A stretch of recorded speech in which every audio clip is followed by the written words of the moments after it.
ये अब usually doctor साहब जिस तरह शुगर के पेशेंट हैं, उनको कोई भी किसी किस्म की भी कोई सर्जरी से पहले कोई कट हल्का सा भी नहीं लगाते वो, क्योंकि ब्लड का फ्लो नहीं रुकता है। तो इसके अंदर तो ज़ाहिर है आपने पूरी बॉडी की बैक साइड के ऊपर कट लगाने हैं छोटे छोटे। तो ये कोई इम्पैक्ट आता है या इसका उससे नहीं है?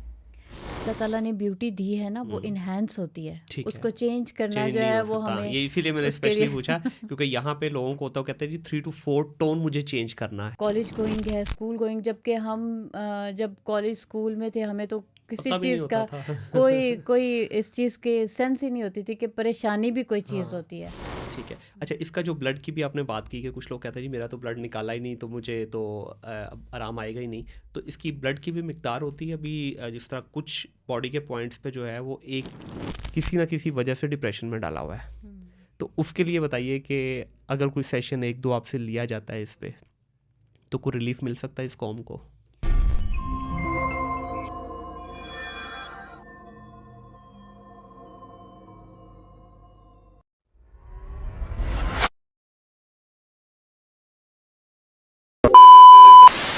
अस्सलाम वालेकुम नाज़रीन, आप देख रहे हैं थिंक डिजिटल पॉडकास्ट और मेरा नाम है मुनीर अहमद। आज की इस नशिस्त के अंदर एक ऐसे टॉपिक के ऊपर बात करने जा रहा हूँ जो कि 1400 साल पहले हमें हमारे दीन में बता दिया गया हज़रत मोहम्मद मुस्तफ़ा सल्लल्लाहु अलैहि वसल्लम के थ्रू।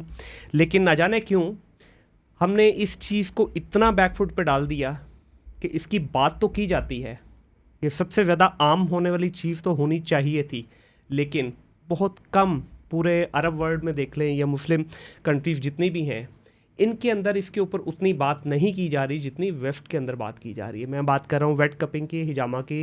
हुजामा भी कहते हैं, हिजामा भी कहते हैं। एक्चुअली इसकी प्रोनाउंसिएशन भी मैं आज के मेहमान से पूछूंगा, लेकिन वेस्ट में इसको उर्फ़ आम में वेट कपिंग कहा जाता है या कपिंग कहा जाता है।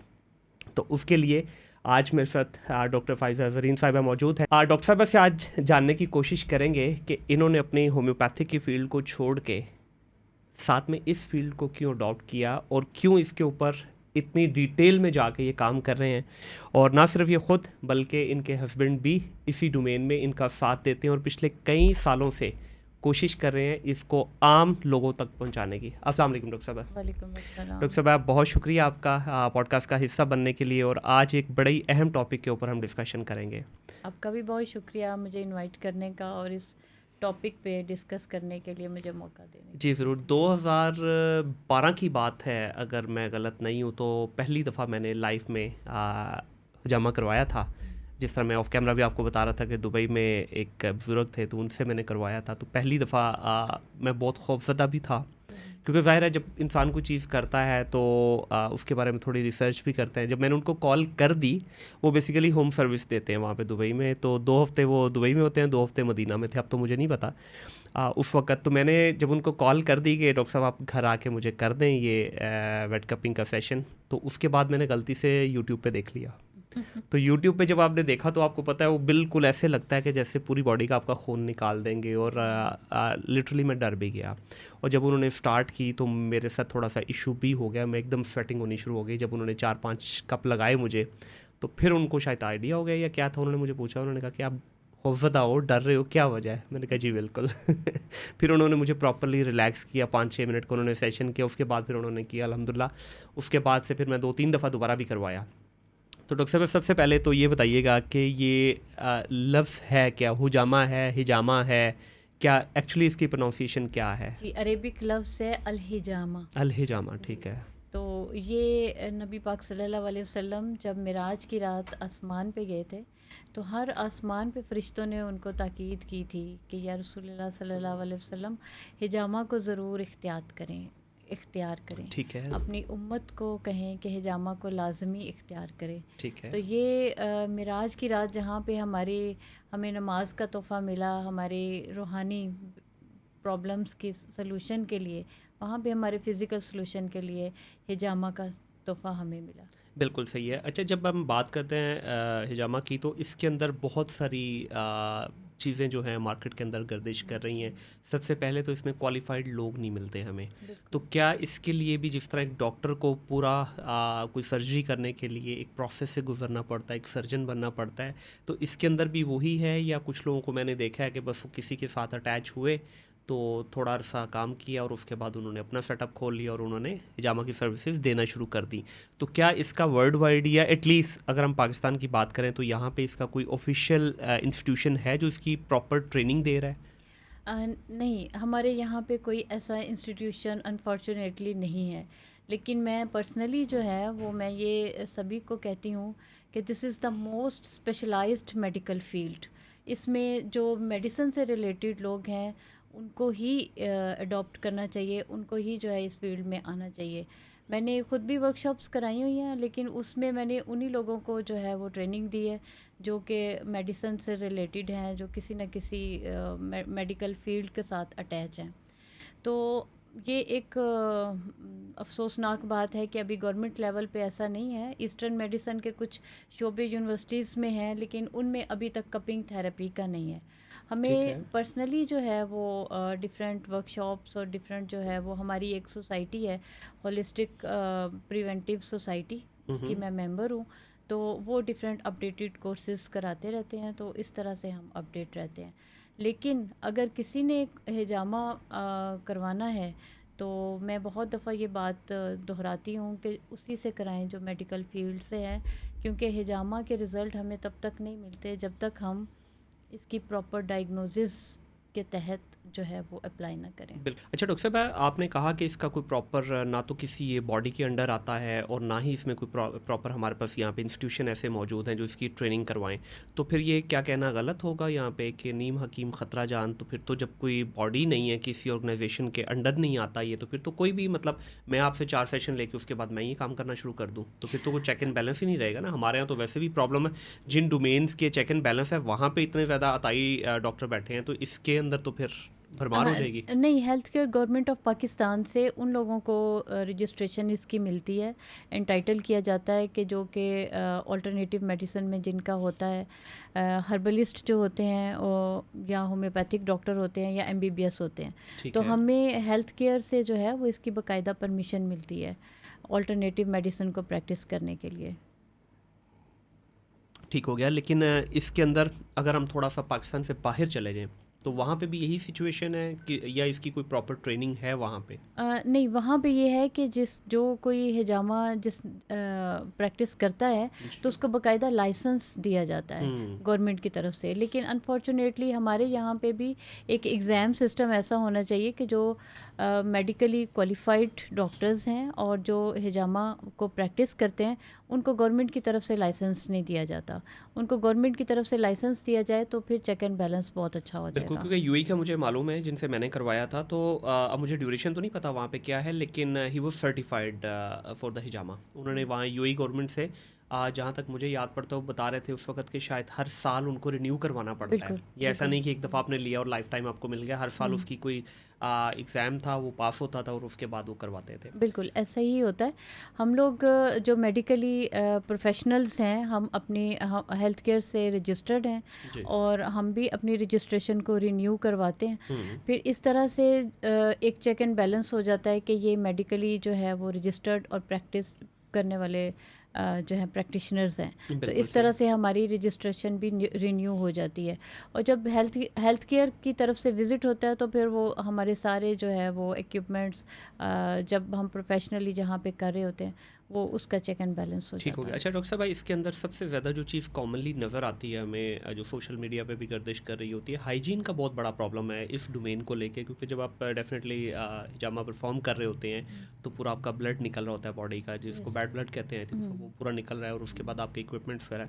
तो इसमें सफाई सुथराई का ख्याल रखना कितना ज़रूरी है कि देखें आप गए तो इसको सुन्नत नबी के तहत इसकी एक समझ लें कि एक आप ट्रीटमेंट के लिए गए हैं या वैसे आपने एक सुन्नत पूरी करने के लिए गए हैं, लेकिन खुदा न खास्ता वहाँ से कोई बीमारी लेके आ जाए अगर आपका हाइजीन का प्रॉपरली इसमें ख्याल नहीं रखा गया, तो इसके बारे में क्या कहना चाहेंगे? बिल्कुल, ये बहुत एक इम्पॉर्टेंट एस्पेक्ट है जो आपने डिस्कस किया है। हमें असल में ये एक जैसे मैंने कहा कि एक हाई अथॉरिटी से रिकमेंडेड ट्रीटमेंट है, तो हमारी तरफ से जो इसमें मैक्सिमम एफर्ट होनी चाहिए वो हाइजेनिक जी बिल्कुल। जो भी इंटरनेशनल प्रोटोकॉल्स हैं उसके मुताबिक हमें करना चाहिए, क्योंकि बहुत से जो हैं क्वैक्स हैं या बाकी लोग प्रैक्टिस करते हैं तो ब्लड ट्रांसमिटेड डिजीज़ जो हैं वो बहुत जल्दी उनके रिस्क पे होते हैं। फिजिशियंस भी और पेशेंट्स, ख़ास तौर पे पेशेंट्स भी, ब्लड ट्रांसमिटेड डिजीज़ जो है वो इजीली ट्रांसफ़र हो सकती है। तो इसमें जब हम क्लिनिक में प्रैक्टिस करते हैं, जब एक रजिस्टर्ड क्लिनिक पे प्रैक्टिस किया जाता है तो फिर हम एक इंटरनेशनल हाइजेनिक प्रोटोकॉल्स जो होते हैं उनके अकॉर्डिंगली करते हैं। बिल्कुल सही तो है। उन्हीं को रेकमेंड करना चाहिए जो कि क्लिनिकली प्रैक्टिस कर रहे होते हैं इसको। बिल्कुल ठीक हो गया। अच्छा, हिजामा किन लोगों को करवाना चाहिए? एक तो है कोई डिजीज़ के लिए करवाएं, वो तो ठीक है, आप समझ आती है कि कोई बीमारी है उसके लिए आप करवाना चाह रहे हैं। क्या उसके बगैर भी करवा सकते हैं? बिल्कुल, नबी पाक सल्लल्लाहु अलैहि वसल्लम ने जो सुन्नत की डेट्स, हर महीने की कुछ स्पेसिफिक डेट हैं, उसमें बग़ैर किसी डिज़ीज़ के हिजामा कराया हुआ है। तो ठीक है। अगर हम बग़ैर किसी प्रॉब्लम के हिजामा कराते हैं तो हमारा एक अच्छा रिच हेल्दी ब्लड सप्लाई हमारे ऑर्गन्स को जाती है, तो उससे हमारी बॉडी का इम्यूनिटी लेवल भी इंक्रीज़ होता है और जनरल हेल्थ भी बेहतर होती है। इवन कि हमें किसी सप्लीमेंट की भी ज़रूरत नहीं होती।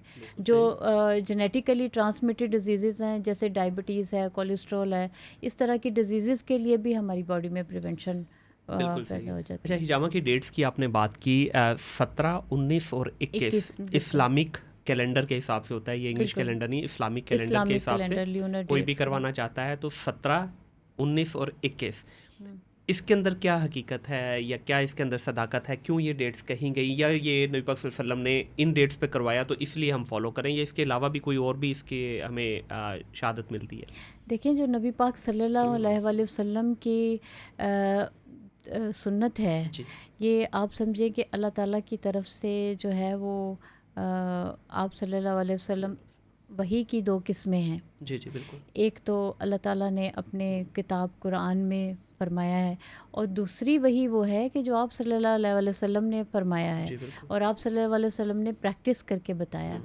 तो आप सल्लल्लाहु अलैहि वसल्लम का हर अमल जो है उसमें बहुत डीप हिकमत है। जी बिल्कुल। ये स्टडी जो भी करे उसको ये बात रियलाइज़ होगी कि उसमें बहुत डीप हिकमत है। बेशक। आप जो ये डेट्स हैं उनके हवाले से मैं ये कहूँगी कि जब इंटरनेशनली रिसर्च हो रही है कि चाँद की जब पीक की डेट्स होती हैं तो उसमें आपने देखा है कि समंदर में भी एक मद्दो जज़र होता है बिल्कुल। और उसमें कुछ हमारे रूहानी मामलात भी होते हैं। सही। तो उसके बाद जो पीक की डेट्स के बाद हम जब हिजामा करते हैं तो हमारे रूहानी और जिस्मानी बहुत से मामलात जो हैं दुरुस्त हो जाते हैं। बहुत सी बीमारियां हमारी फ़िज़िकल भी और स्पिरिचुअल, वो दोनों का इलाज हो जाता सही। है। अच्छा, ये just out of curiosity asking this question, definitely आप तो पूरा महीना करती हैं, तो कभी इंटेंशनली इस चीज़ को आपने रियलाइज़ किया है कि इन 3 डेट्स के अलावा जब आपने किया हो रिजल्ट्स में और इन 3 डेट्स की रिजल्ट में कोई फ़र्क नज़र आया आपको? ट्रीटमेंट के हिसाब से जो है ना वो ज़्यादातर तो पेशेंट वही करवाते हैं जिनका डेट्स के अलावा हम करते हैं, जिनका ट्रीटमेंट प्लान के अकॉर्डिंगली हमें ठीक है। उनको कॉल करना होता है। सही। तो प्रेफरेबल यही डेट्स होती हैं, लेकिन हम किसी पेशेंट के ट्रीटमेंट के लिए जो है वो फिर आफ्टर 1 मंथ इन डेट्स का वेट नहीं करते। अगर अर्जेंटली किसी का ट्रीटमेंट स्टार्ट करना है, फ़ायदा तो इसमें 100 में से 1000% हर केस में बेशक ऐसी अल्हम्दुलिल्लाह है। मिलता है। लेकिन ख़ास डेट्स में जो है वो मैं पेशेंट्स को भी कहती हूँ वही करवाएं जो कि सिर्फ अपनी बॉडी की हेल्थ को रिवाइव करने के लिए करवाना चाहते हैं। ठीक है। अच्छा, अगर किसी की कोई डिजीज़ नहीं है, वो सिर्फ सुन्नत को फॉलो करना चाह रहा है, तो कितनी फ्रीक्वेंट आपको ये सेशंस लेने चाहिए? वंस अ मंथ करा लें तो बहुत ही बेहतर है और अदरवाइज़ जो है वो आफ्टर 3 मंथ्स हमारी बॉडी के जो सेल्स होते हैं उनकी एज होती है 90 डेज़। उसके बाद जो है वो डेड सेल्स होते हैं, वो टॉक्सिन्स में कन्वर्ट हो जाते हैं। तो हम आफ्टर 3 मंथ्स भी जो है पेशेंट को कॉल कर लेते हैं और जिनको कोई भी प्रॉब्लम नहीं होता और वो रेगुलर करवाता रहा है मंथली आफ्टर 3 मंथ्स, वो भी आफ्टर 6 मंथ भी करवा ले तो उसके लिए बेहतर होता है। ठीक है, मतलब 1 महीना जो है मिनिमम है इसका, लेकिन वैसे जितनी आप फ्रीक्वेंसी उसकी रखें, 3 महीने रख लें, 6 रख लें, 6 बेहतर है रखें बगैर बिल्कुल। किसी डिजीज़ के। अच्छा, अभी इसकी अगर हम बात करते हैं कब्ज़ की, ये भी मुख्तलिफ वीडियोज़ में हमें नज़र आता है, मुशाहिदा किया भी है, मैंने ख़ुद ज़ाती भी देखा है कि कुछ लोग जो हैं वो पूरी बॉडी भर देते हैं, बैक पे लगते हैं यूजुअली आपके 15-20 कप लगा देते हैं, कुछ कहते हैं जी नहीं सिर्फ हम 9 कप लगाएंगे। इसमें कोई है सुन्नत के पॉइंट ऑफ व्यू से कि इतने कप नबी पाक सल्लल्लाहु अलैहि वसल्लम से हमें मिलता है कि इतने वो वैसे ही लगाया करते थे? नबी पाक सल्लल्लाहु अलैहि वसल्लम से रेकमेंडेड जो पॉइंट्स हैं जो आप हाँ जी। सल्लल्लाहु अलैहि वसल्लम ने कुछ तो रेगुलर बेसिस पे लगवाए हैं, जी। मंथली बेसिस पे, और कुछ वो हैं जो कंडीशनली किसी बीमारी के लिए लगवाए हैं। वो तो 9 से 10 पॉइंट्स हैं, 9 से लेकिन 10। उसमें भी हम 3 से 4 पॉइंट्स होते हैं जो कि मोस्ट रिकमेंडेड हैं। ठीक वो है। हम हर सेशन में हर पेशेंट को लगाते हैं। बताना चाहेंगे ये पॉइंट्स कौन कौन से हैं, अगर आम जो हमारा लिसनर सुन रहा है? जी बिल्कुल। जैसे आपने अक्सर सुना होगा ना कि गर्दन के पीछे जो पॉइंट्स लगते हैं उसमें 70 से ज़्यादा बीमारियों की शिफा है, और लोअर बैक पे एक पॉइंट लगता है जिसमें हमारे ऑल गट हेल्थ और हमारे एब्डोमिनल और लोअर बॉडी से रिलेटेड ठीक है। तमाम बीमारियों को एक डिटॉक्स मिल जाता है। हम्म, तो नबी पाक सल्लल्लाहु अलैहि वसल्लम की जो हदीस है कि 70 से ज़्यादा बीमारियों का इलाज जिन पॉइंट्स में है, आप यकीन जाने कि मैंने उसमें 70 में से भी कई 100 या 70,000 डिजीज़ का उसका सलूशन पाया है। सही। क्योंकि वो 70 जो है वो एक तो फिगर है, उसमें हमें पेशेंट का इतनी ज़्यादा प्रॉब्लम्स के लिए उसका सेंट्रल नर्वस सिस्टम बूस्ट होता है। मेडिकली हम उसको देखें, एक रिच ब्लड सप्लाई हमारे सेंट्रल नर्वस सिस्टम को जाती है, सेंट्रल नर्वस सिस्टम का ब्लड डिटॉक्स होता है। तो ब्रेन से और नर्व से रिलेटेड जितनी प्रॉब्लम्स हैं वो आप सल्लल्लाहु अलैहि वसल्लम के इसी सुन्नत के पॉइंट को अडॉप्ट करने से हमें मिल जाती हैं। ठीक है। एक आपने बताया ये गर्दन का, ये जहाँ पे हड्डी होती है बेसिकली इसके जी। पास, और एक आ गया लोअर बैक पे आ जी, गया। जी। उसके अलावा कौन सा पॉइंट है? और इसके अलावा जो है वो ब्रेन से रिलेटेड ये गर्दन की के side आ गई। साइड्स पे आते जी, हैं, ठीक हो गया। और एक सर के टॉप पे है, वो रेयर पेशेंट्स को लगाते हैं जिनको इसकी ज़रूरत होती है। वो आप सल्लल्लाहु अलैहि वसल्लम ने कंडीशनली लगवाया ठीक हुआ है। एक मैंने ऑब्जर्व किया था कि ये बिल्कुल आपके जो किडनीज की बैक साइड होती है ना, यहाँ पे भी 2 लगाते हैं पॉइंट। नहीं, वो सुन्नत के पॉइंट्स नहीं अच्छा, है। वो सुन्नत सुन्नत नहीं के वैसे। पॉइंट्स जो हैं वो रेगुलर जो लगाने हैं वो हमारे लोअर एब्डोमेन पे, ग्रॉइंस ठीक है। के पास होते हैं। बिल्कुल तो सही है। और जो मोस्ट रिकमेंडेड हैं वो बैक पे, वो बिल्कुल बैक सही है। पे अच्छा, वो इनफ होते हैं। ठीक है। इसके अलावा अगर हम बीमारियों की तरफ आते हैं तो इसका क्या हर बीमारी का इलाज अभी आप लोगों ने इसमें ट्रीट कर रहे हैं, या कुछ स्पेसिफिक ऐसी चीज़ें हैं जिनके अगेंस्ट आप इसका इलाज कर रहे हैं? वैसे तो हर बीमारी में इसकी शिफा है सही। हिजामा में, ठीक है। लेकिन कुछ कंडीशंस ऐसी हैं जिसमें हम रेकमेंड नहीं करते। जैसे कुछ वायरल डिजीज़ हैं उसमें रेकमेंड Such नहीं as? करते। जैसे वायरल, जैसे कोविड था और वायरल फ्लू है, वायरल फीवर है, उसमें रेकमेंड नहीं करते। हाई ग्रेड टेम्परेचर में रेकमेंड नहीं किया जाता। उसके बाद अगर कोई ग्रोथ है बॉडी में तो वहाँ पे कपिंग बिल्कुल भी नहीं करनी चाहिए, ठीक क्योंकि है। जब वहाँ पे सर्कुलेशन बूस्ट होती है तो ग्रोथ के इंक्रीज़ होने के चांसेस होते हैं। ठीक है। HB लेवल जो है अगर किसी का कम होता है तो बॉडी में ऑक्सीजन लेवल भी कम हो जाता है, उसमें भी रेकमेंड नहीं किया जा सकता। बहुत सी कंडीशंस ऐसी हैं कि जिसमें हमें बहुत हिकमत के साथ, तरीक़ाकार के साथ पेशेंट को एडवाइस करना अच्छा, पड़ता जब है। आप लोग ये हिजामा की ट्रीटमेंट के लिए किसी पेशेंट को स्टार्ट करते हैं उसकी ट्रीटमेंट, तो उससे पहले कोई टेस्ट वगैरह करवाते हैं? जिस तरह नॉर्मली अगर आप सर्जरी किसी के लिए भी जाते हैं तो सबसे पहले आपसे टेस्ट करवाए जाते हैं पूरी बॉडी के, तो इसमें भी कुछ ऐसा है या नहीं? कुछ बेसिक टेस्ट हैं, जैसे अगर किसी पेशेंट की हिस्ट्री में हमें लगता है कि उसके ट्यूमर मार्कर्स इंक्रीज़ होंगे तो हम उसके बेसिक ट्यूमर मार्कर्स को जो है वो चेक कर लेते हैं। लेकिन जो तरीक़ाकार हर फिजिशियन का डिफरेंट होता है। जो मेरा पर्सनल तरीक़ाकार ये है कि हर पेशेंट, डॉक्टर जो है उसकी मेहनत होती है हर पेशेंट के साइन सिम्टम्स के अकॉर्डिंगली। अगर वो समझे कि जैसे शुगर बहुत ज़्यादा इंक्रीज़ होने के सिम्टम्स हैं, हाइपरटेंशन के सिम्टम्स में देखना पड़ता है कि उसका लिपिड प्रोफाइल इंक्रीज़ हुआ है, तो उसमें डिपेंड करता है कि हम टेस्ट पहले कराते हैं या पहले हम अपने सेशन की सक्सेस देखते हैं कि उसमें अगर वो वर्क करता है उसके बाद फिर टेस्ट करवाते हैं। बिल्कुल सही है। अब यूजुअली डॉक्टर साहब जिस तरह शुगर के पेशेंट हैं उनको कोई भी किसी किस्म की भी कोई सर्जरी से पहले कोई कट हल्का सा भी नहीं लगाते वो, क्योंकि ब्लड का फ्लो नहीं रुकता है। तो इसके अंदर तो ज़ाहिर है आपने पूरी बॉडी की बैक साइड के ऊपर कट लगाने हैं छोटे छोटे, तो ये कोई इम्पैक्ट आता है या इसका उससे नहीं है? नहीं, शुगर के पेशेंट्स का जब हम बुलाते हैं तो उनको ये एडवाइस होती है कि फास्टिंग ब्लड शुगर अपनी चेक करके आएँ, ठीक है। और उसी के अकॉर्डिंगली उनके सुपरफिशियल कट होते हैं, 5 से 10 मिनट में हुँ, हील अप हो जाते हैं। ठीक है। तो इसका मतलब अगर किसी को शुगर पेशेंट भी है तो करवा सकता है, कोई इश्यू नहीं है? बिल्कुल करवा सकता है, बल्कि ये एक मेटाबॉलिक लाइफ़स्टाइल डिज़ीज़ है, तो हुँ, इसमें हिजामा बहुत हेल्प करता है। बिल्कुल सही है। हुँ। तो इसके अंदर जो एक पेशेंट ट कोई आया जी, जी।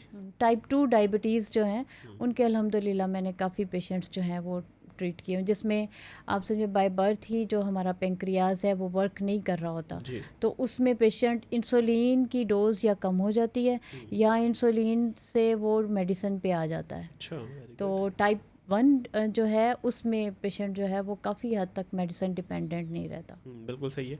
अच्छा, वैसे तो ये डेफ़िनेटली सब्जेक्टिव होगा, लेकिन फिर भी मैं आपके मुँह से सुनना चाहूँगा, सेशंस जो हैं वो परमानेंट हैं कि मतलब लेट्स से एक बंदा आपके पास आया है, एक डिफरेंट डिसीज़ लेके, दूसरा बंदा आया वो डिफरेंट डिसीज़ लेके, सबको एक जितने सेशंस होंगे या हर बीमारी के अलग-अलग से सेशंस हैं? नहीं, हर बीमारी के अलग-अलग सेशंस हैं, और पेशेंट को इसके बारे में गाइड करना बहुत ज़रूरी है। कुछ पेशेंट ऐसे होते हैं कि वो एकदम से हैवी सेशन जो है उनके लिए बियरेबल नहीं होता। हुँ, जैसे मेडिसिन में हम लाइट डोज से जी। समटाइम स्टार्ट करते हैं, और समटाइम ऐसा होता है कि पेशेंट की कंडीशन ऐसी होती है कि हमें हाई डोज देनी पड़ती है। हुँ, तो ये भी डिपेंड करता है कि फ़र्स्ट सेशन उसका लाइट होगा, तो पेशेंट को ये बात अच्छी तरह से एक्सप्लेन कर दी जाती है कि आपके इतने 3 से 4 सेशंस होंगे। लेकिन हर दफ़ा ये डिपेंड करता है कि जब हम फर्स्ट सेशन करते हैं, सेकंड सेशन पे डिसाइड होता है कि आगे उसको 2 सेशन होंगे या 3 सेशन होंगे। तो इस पे उसकी पेशेंट की बॉडी पे भी बेस कर रहा होता है कि वो कितना रिस्पॉन्सिव है उसकी बॉडी, क्योंकि मुख्तलिफ डिजीज़ में यही ऑफ होता है ना, कोर्स। एक बंदे पे मेडिसिन बहुत क्विकली काम करती है, दूसरे पे नहीं है, तो इसमें भी ऐसे ही होता है? तो हमेशा जो है वो हम उस पे सेकंड सेशन पे जब रिस्पांस देखते हैं बॉडी का और कपिंग का रिज़ल्ट देखते हैं, उसके बाद फिर पेशेंट को एडवाइस करते हैं कि आपका 1 सेशन होगा, 2 होगा या प्रोलॉन्ग चलेगा। ठीक है। वैसे नॉर्मली कितने सेशन पे मुहित होता है आपका एक ट्रीटमेंट? अल्हम्दुलिल्लाह 3 से 4 सेशंस। 3 से 4। और इसकी रिकरेंस भी है, जिस तरह मुख्तलिफ बीमारी हैं, जैसे आप मेडिसिन छोड़ते हैं या ट्रीटमेंट छोड़ते हैं तो दोबारा रिकर हो जाता है, तो इसमें भी ऐसा ही है या एक दफ़ा हो गया ट्रीटमेंट तो उसके बाद यू आर डन? अल्हम्दुलिल्लाह इसमें क्योर है, ठीक है। शिफ़ा है हुँ, इसमें। तो शिफ़ा में मतलब ये सिस्टमैटिक ट्रीटमेंट है, हुँ, इसमें हम सिम्टोमेटिक ट्रीटमेंट नहीं करते, सिम्पटम्स का ट्रीटमेंट नहीं करते। हिजामा का जो फंक्शन है वो हमारी बॉडी पे ये है कि ये हमारे जिस्म के अज़ा के फंक्शन को इन्हेंस करता है। हुँ, जब हमारी बॉडी के अज़ा जो हैं वो अपना अच्छा फंक्शन परफॉर्म करते हैं, तो नेचुरली जो है सिम्टम ऑटोमेटिकली चले जाते हैं। तो ठीक है, इसमें दोबारा से रीअपीयर नहीं होते। सही। लेकिन ये पेशेंट पे डिपेंड करता है, उसका लाइफस्टाइल, उसका स्ट्रेस लेवल, उसका फूड, ये सब चीज़ें मैटर करती हैं। ठीक है, एक मासूमाना सा सवाल है, पूछना तो नहीं चाहिए लेकिन मैं पूछ लेता हूँ फिर भी। मैंने सुना है कि इसके अंदर बिलीव का बहुत बड़ा हाथ है, क्योंकि ज़ाहिर है ये अगर तो आप इसको इस नज़रिए से करवाएंगे कि ठीक है it's just a treatment like any other treatment, तो इसके रिजल्ट्स उस तरह से नहीं हैं जिस तरह से आप ये इस बिलीव के साथ करेंगे कि ये मेरे नबी पाक सल्लल्लाहु अलैहि वसल्लम का बताया हुआ तरीका इलाज है, तो इसमें क्या सदाकत है कोई? ये तो ईमान का भी हिस्सा है ना, कि बेशक हमारा ऐसे ही है। बिलीव है अल्लाह ताला पे, हम बगैर देखे ईमान लाते हैं, बेशक। और अल्लाह ताला की किताबों पे, अंबिया पे। तो बिलीव का वाकई ही बहुत बड़ा हाथ है। हम्म, अगर कोई नहीं बिलीव करता तो आप सल्लल्लाहु अलैहि वसल्लम के जो रिकमेंडेड तरीका इलाज है, डेफिनेटली आप खैरुल बशर हैं, बेशक। और हर हर एक के लिए खैर है। आपका हर तरीका जो है सबके लिए फ़ायदेमंद है।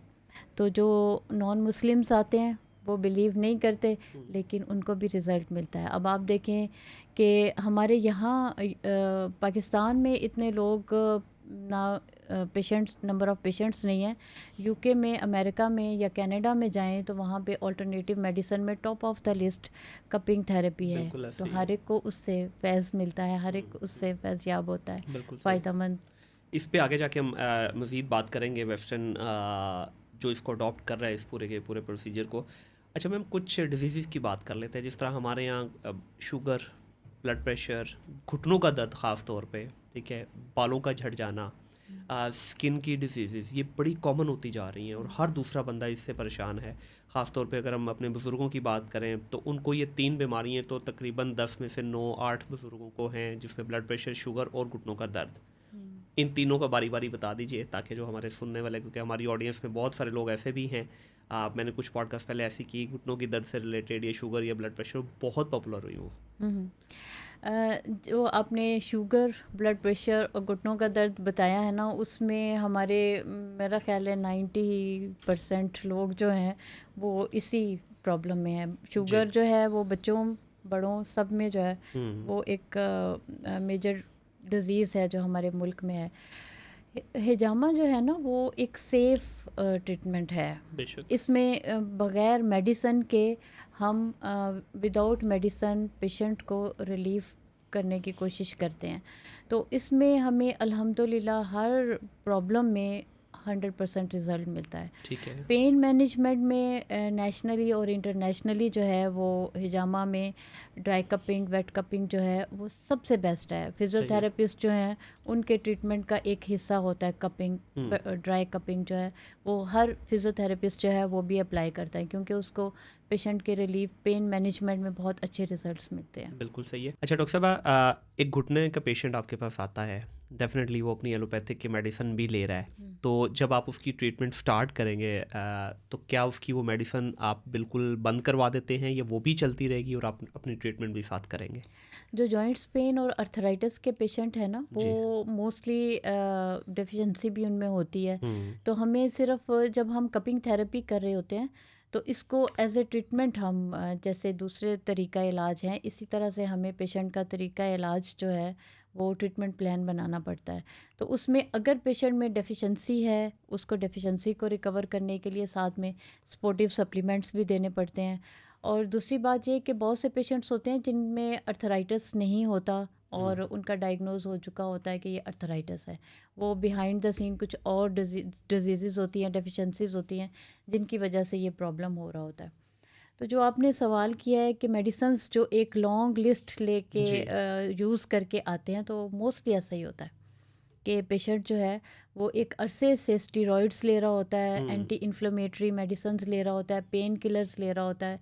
तो उस वक्त हमें साथ में कपिंग थेरेपी को as a supportive treatment add करना होता है उसके ट्रीटमेंट में। वो बाकी मेडिसिन्स हम एकदम नहीं उसको छुड़वा सकते। तो एज ए सपोर्टिव ट्रीटमेंट जब हम उसके ट्रीटमेंट में कपिंग थेरेपी को ऐड करते हैं तो जैसे जैसे उसकी कंडीशन बेहतर होती है, मेडिसिन की रिक्वायरमेंट ही जो है वो ख़त्म हो जाती है और बहुत इजीली सबसे पहले उसकी पेन किलर छूटती हैं, एंटी इन्फ्लेमेटरी मेडिसिन्स छूटती हैं, फिर उसके बाद steroids. A number of patients ऐसे हैं जो अपनी ग्रोसरी के साथ स्टीरॉइड्स लेके आते थे, लेकिन अब अल्लाह ताला की मेहरबानी से वो एक पेन किलर भी नहीं यूज़ करते। तो ये एक हिकमत के साथ, ट्रीटमेंट प्लान के साथ उनका जो है वो सारी मेडिसिन्स को हमें आहिस्ता आहिस्ता सबसाइड करना होता है। बिल्कुल ठीक है। अच्छा घुटनों की बात करें तो इसमें भी कंडीशंस आ जाती हैं। अब कुछ कंडीशंस ऐसी हो जाती है कि आपकी झिल्ली जो है इन बिटवीन दो जो नहीं है वो बिल्कुल ड्राई हो जाती है, तो आपको रिप्लेसमेंट की तरफ इंडिकेट कर दिया जाता है कि अभी आपका नी रिप्लेस ही होगा, there is no other option. तो उस केस के अंदर कपिंग से क्या हम पेन मैनेजमेंट कर सकते हैं? क्योंकि तकलीफ़ में है इस वक्त पेशेंट जो है, रिप्लेस भी नहीं कराना चाह रहा, क्योंकि रिप्लेसमेंट पहली बात तो है आसान नहीं है, बहुत मुश्किल है और महंगा बहुत है। तो अगर कोई नहीं करवाना चाहता और वो पेन थोड़ा सा अपना रिलीफ लेना चाह रहा है तो उसमें ये काम करेगी, या जब एक स्टेज से आगे निकल जाए तो फिर हिजामा भी काम नहीं करता? नहीं, डेफिनेटली हिजामा काम करेगा, क्योंकि दो कंडीशंस होती हैं, या तो गैप इंक्रीज़ हो जाता है या गैप कम हो जाता है और झिल्ली जो है वो उसका वो कम हो जाती है। हमारा मकसद ये होता है कि हम जो भी जॉइंट है उसके अराउंडिंग मसल्स की स्ट्रेंथ और फ्लेक्सिबिलिटी को इम्प्रूव करते हैं। सही। जब मसल जो है मैक्सिमम स्ट्रॉन्ग और फ्लेक्सिबल होगा तो जॉइंट को वो सपोर्ट करता है, तो ख़ुद ब खुद जो है पेशेंट को सर्जरी की नौबत नहीं आती, वो काफ़ी हद तक बेहतर हो जाता है। उसके साथ अगर कोई और ट्रीटमेंट की मेडिसिन की ज़रूरत हो, जैसे डेफिशिएंसी है या ऑस्टियोपोरोसिस है, तो उसके लिए फिर हम मेडिसिन साथ में सपोर्टिव मेडिसिन एडवाइस करते हैं। लेकिन बहुत से केसेस में जो है वो सिर्फ कपिंग थेरेपी से पेशेंट रिलीफ हो जाता है। बिल्कुल ठीक है। आगे आ जाते हैं शुगर की तरफ। बहुत कॉमन प्रॉब्लम है शुगर, और शुगर की सबसे बड़ी एक तो ये बीमारी ऐसी है कि इंसान को ख़त्म करती रहती है दीमक की तरह, और दूसरी सबसे बड़ी प्रॉब्लम ये है कि हमारे यहाँ जिसको शुगर हो जाए वो पहले शायद मीठा थोड़ा सा लेता था, वो उसको खाना भी भर के है, मिठाई भी खानी है उसको, हर चीज़ खानी है उसको, खीर भी खानी है उसको, हर वो मीठी चीज़ खानी जो ज़िंदगी में कभी नहीं खाई थी, बास भी नहीं आना। तो साथ में इंसुलिन के इंजेक्शन भी चल रहे हैं, तो उससे अगर कुछ रिलीफ मिल सकता है या कुछ छुटकारा मिल सकता है अगर हिजामा की तरफ आते हैं तो? बिल्कुल शुगर जो है लाइफस्टाइल प्रॉब्लम है, जैसे आपने कहा, क्योंकि जो चीज़ मना की जाए पेशेंट का होता है कि वही खाने को उसका दिल चाहता है। तो शुगर में भी हम जो है वो पेशेंट के साथ एक टीम वर्क करते हैं, ठीक है। क्योंकि कुछ ट्रीटमेंट और एडवाइस हमारी तरफ से होती है और एफ़र्ट जो है वो एक पेशेंट की तरफ से कमिटमेंट्स होती हैं। बिल्कुल। कुछ कमिटमेंट हमारी तरफ से होती हैं कि हम पेशेंट के केस के ऊपर हार्ड वर्क करेंगे और जिन लाइंस के ऊपर उसको एक मैप बना के देंगे कि आपने ये आपका लाइफस्टाइल होना है और ये आपके फूड्स होंगे, ये आपकी टाइमिंग होगी। तो अल्हम्दुलिल्लाह जो सुन्नत के तरीका इलाज है उससे उसकी नेचुरल बॉडी मेटाबॉलिज्म बेहतर होती है और बहुत हद तक जो है पेशेंट को बहुत जल्दी शुगर कंट्रोल करने में कोई मदद एक्सपीरियंस मिलती है। शेयर करना चाहेंगे ख़ास तौर पे ये शुगर वाला, क्योंकि शुगर का पेशेंट कहता है ठीक है अब इंसुलिन लगा रहे हैं तो इट्स ओके, तो वो मतलब उनको लगता ही नहीं है कोई, वो कहते हैं ठीक है अब देखिए हम नॉर्मल मीठा भी खा रहे हैं, दुबा के खा रहे हैं, बल्कि पहले से डबल खा रहे हैं और कोई बात नहीं, इंसुलिन ही है ना लग रही है तो इट्स ओके। नहीं, तो कोई शुगर एग्जांपल शेयर करना चाहेंगे कोई पेशेंट बिल्कुल। आया हो हाई इंसुलिन पे हो और अल्हम्दुलिल्लाह ये ट्रीटमेंट लेने के बाद वो रिकवरी की तरफ चला गया और नॉर्मल लाइफ में आ गया वापस? हाँ, अल्हम्दुलिल्लाह बहुत से एक लॉन्ग लिस्ट है कोई पेशेंट्स एक के। अच्छी एग्जांपल शेयर तो कीजिए प्लीज। ये जो आपने कहा ना कि खाली इंसुलिन लग रही है और फिर मीठा भी खा रहे हैं, देखिए डायबिटीज़ के अपने बॉडी पे इफ़ेक्ट्स होते हैं, कॉम्प्लिकेशंस होती हैं डायबिटीज़ की। उसके बाद जब इंसुलिन लेते हैं उसके अपने साइड इफ़ेक्ट्स होते हैं। तो वो कॉम्प्लेक्स प्रॉब्लम जो होते हैं ना, कॉम्प्लेक्स सिम्टम्स, वो लेटर ऑन फिर पेशेंट्स पे हो जाते हैं। ठीक है। तो मेरी अल्हम्दुलिल्लाह अल्लाह ताला की मेहरबानी से जो है टाइप 2 डायबिटीज़ के जो हैं बच्चे, उनकी बहुत अच्छी सक्सेस स्टोरीज़ हैं। सही उनकी है। इंसुलिन जो है बहुत कम हो गई है। जो दिन में 6 यूनिट सुबह शाम दोपहर को भी लगाते थे, अब 1-2 यूनिट पे आ गया। अच्छा, वेरी गुड वेरी गुड। अच्छा डॉक्टर साहब, अभी एक और बड़ा ट्रेंडिंग टॉपिक आजकल है, पूरी दुनिया में इसने बड़ी हाइप पकड़ी है, वो एस्थेटिक की, खूबसूरती की। हर बंदा खूबसूरत होना चाह रहा है, गोरा जो है वो काला होना चाह रहा है, काला गोरा होना चाह रहा है, और कुछ जो हैं समुंदर पे लेट के अपने आप को काला कर रहे हैं, कुछ क्रीमें लगा के गोरे हो रहे हैं। तो इस डोमेन के अंदर अगर हिजामा की बात करें तो इससे भी क्या खूबसूरती को इन्हेंस किया जा सकता है, या कोई ऐसी ट्रीटमेंट्स इसके अंदर कोई ऐसी कपिंग के थ्रू आप कोई प्रोसेस करते हैं कि जिससे आपकी स्किन ग्लो करने लगे, आपका रंग एकदम साफ़ सुथरा हो जाए और आप बस चमक धमक की तरह सितारे की तरह नज़र आए? अम, अगर हम ट्रीटमेंट की बात करें ना, तो मोस्टली ख़वातीन मुझे कहती हैं कि आप एस्थेटिक का जो है वो अलहदा से एक डिपार्टमेंट क्यों ठीक नहीं है। बनाती, फेशियल कपिंग का। तो मैं कहती हूँ कि फिर सारे पेशेंट्स जो है ना वो वहीं पे आएंगे, ट्रीटमेंट की तरफ कोई भी नहीं आएगा। तो सबसे पहला जो है ना वो बात ये है कि वेट कपिंग में हम लिवर डिटॉक्स करते हैं। जब ठीक है। हमारा लिवर फंक्शन बेहतर होता है, हमारी बॉडी के टॉक्सिन्स ड्रेन आउट हो जाते हैं, तो नेचुरल एक ग्लो आ जाता है। सही। सेकेंडली जो है वो जैसे मैंने आपको बताया कि मैंने हर फील्ड में इसको अप्लाई किया है, इसी तरह से मैंने एस्थेटिक में फेशियल कपिंग में भी अप्लाई किया है। उसमें भी ये नेचुरली जो है फेशियल स्किन को सर्कुलेशन को बेहतर करते हैं, फेशियल सर्कुलेशन को डिटॉक्स करते हैं, ब्लड सप्लाई जो हमारे फेशियल मसल्स की होती है उसको डिटॉक्स करते हैं, जो फेशियल लिम्फ नोड्स हैं, लिम्फ उनको ड्रेन आउट करते हैं। तो नेचुरली जो है वो हमारी लॉन्ग लास्टिंग अच्छा रिजल्ट मिलता है। अच्छा, एक अल्लाह ताला की तरफ से एक स्किन का कलर अल्लाह ने हर एक को दिया हुआ है, तो उसको भी आप कह रही हैं कि वो भी चेंज हो सकता है? जो अल्लाह ताला ने ब्यूटी दी है ना वो इन्हेंस होती है, ठीक उसको है। चेंज करना चेंज जो नहीं है हो वो सकता, हमें ये इसीलिए मैंने उसके स्पेशली लिए पूछा क्योंकि यहाँ पे लोगों को होता है, कहते हैं जी 3 to 4 टोन मुझे चेंज करना है। ठीक है, एक जो आपने बड़ा प्यारा वर्ड यूज़ किया, डेफिनेटली। इन्हेंस करना। देखें, कोई भी कलर है दुनिया के अंदर जिस भी तरह का, अब देखें बहुत सारे कंपटीशन में हमें मिस वर्ल्ड जो हैं वो अफ्रीका से नज़र आती हैं। ठीक है, अब हमारे यहाँ हम देखा अच्छा ए बन गई हालांकि उसका रंग काला, लेकिन ग्लो है उसके चेहरे में, एक बिल्कुल एक सिमेट्री है, ग्लो खूबसूरती है। है। जहाँ जहाँ अल्लाह ताला ने जिस जिस को पैदा किया हुआ है ना, वो अल्लाह ताला ने वो बारी उल मुसव्विर है, बेशक। बहुत अच्छा अल्लाह ताला ने क्रिएट किया हुआ है हमें, बेशक ऐसी है। और उसी खूबसूरती को अगर हम और इन्हेंस करते हैं तो वो नेचुरली जो है वो बहुत अच्छा लगता है।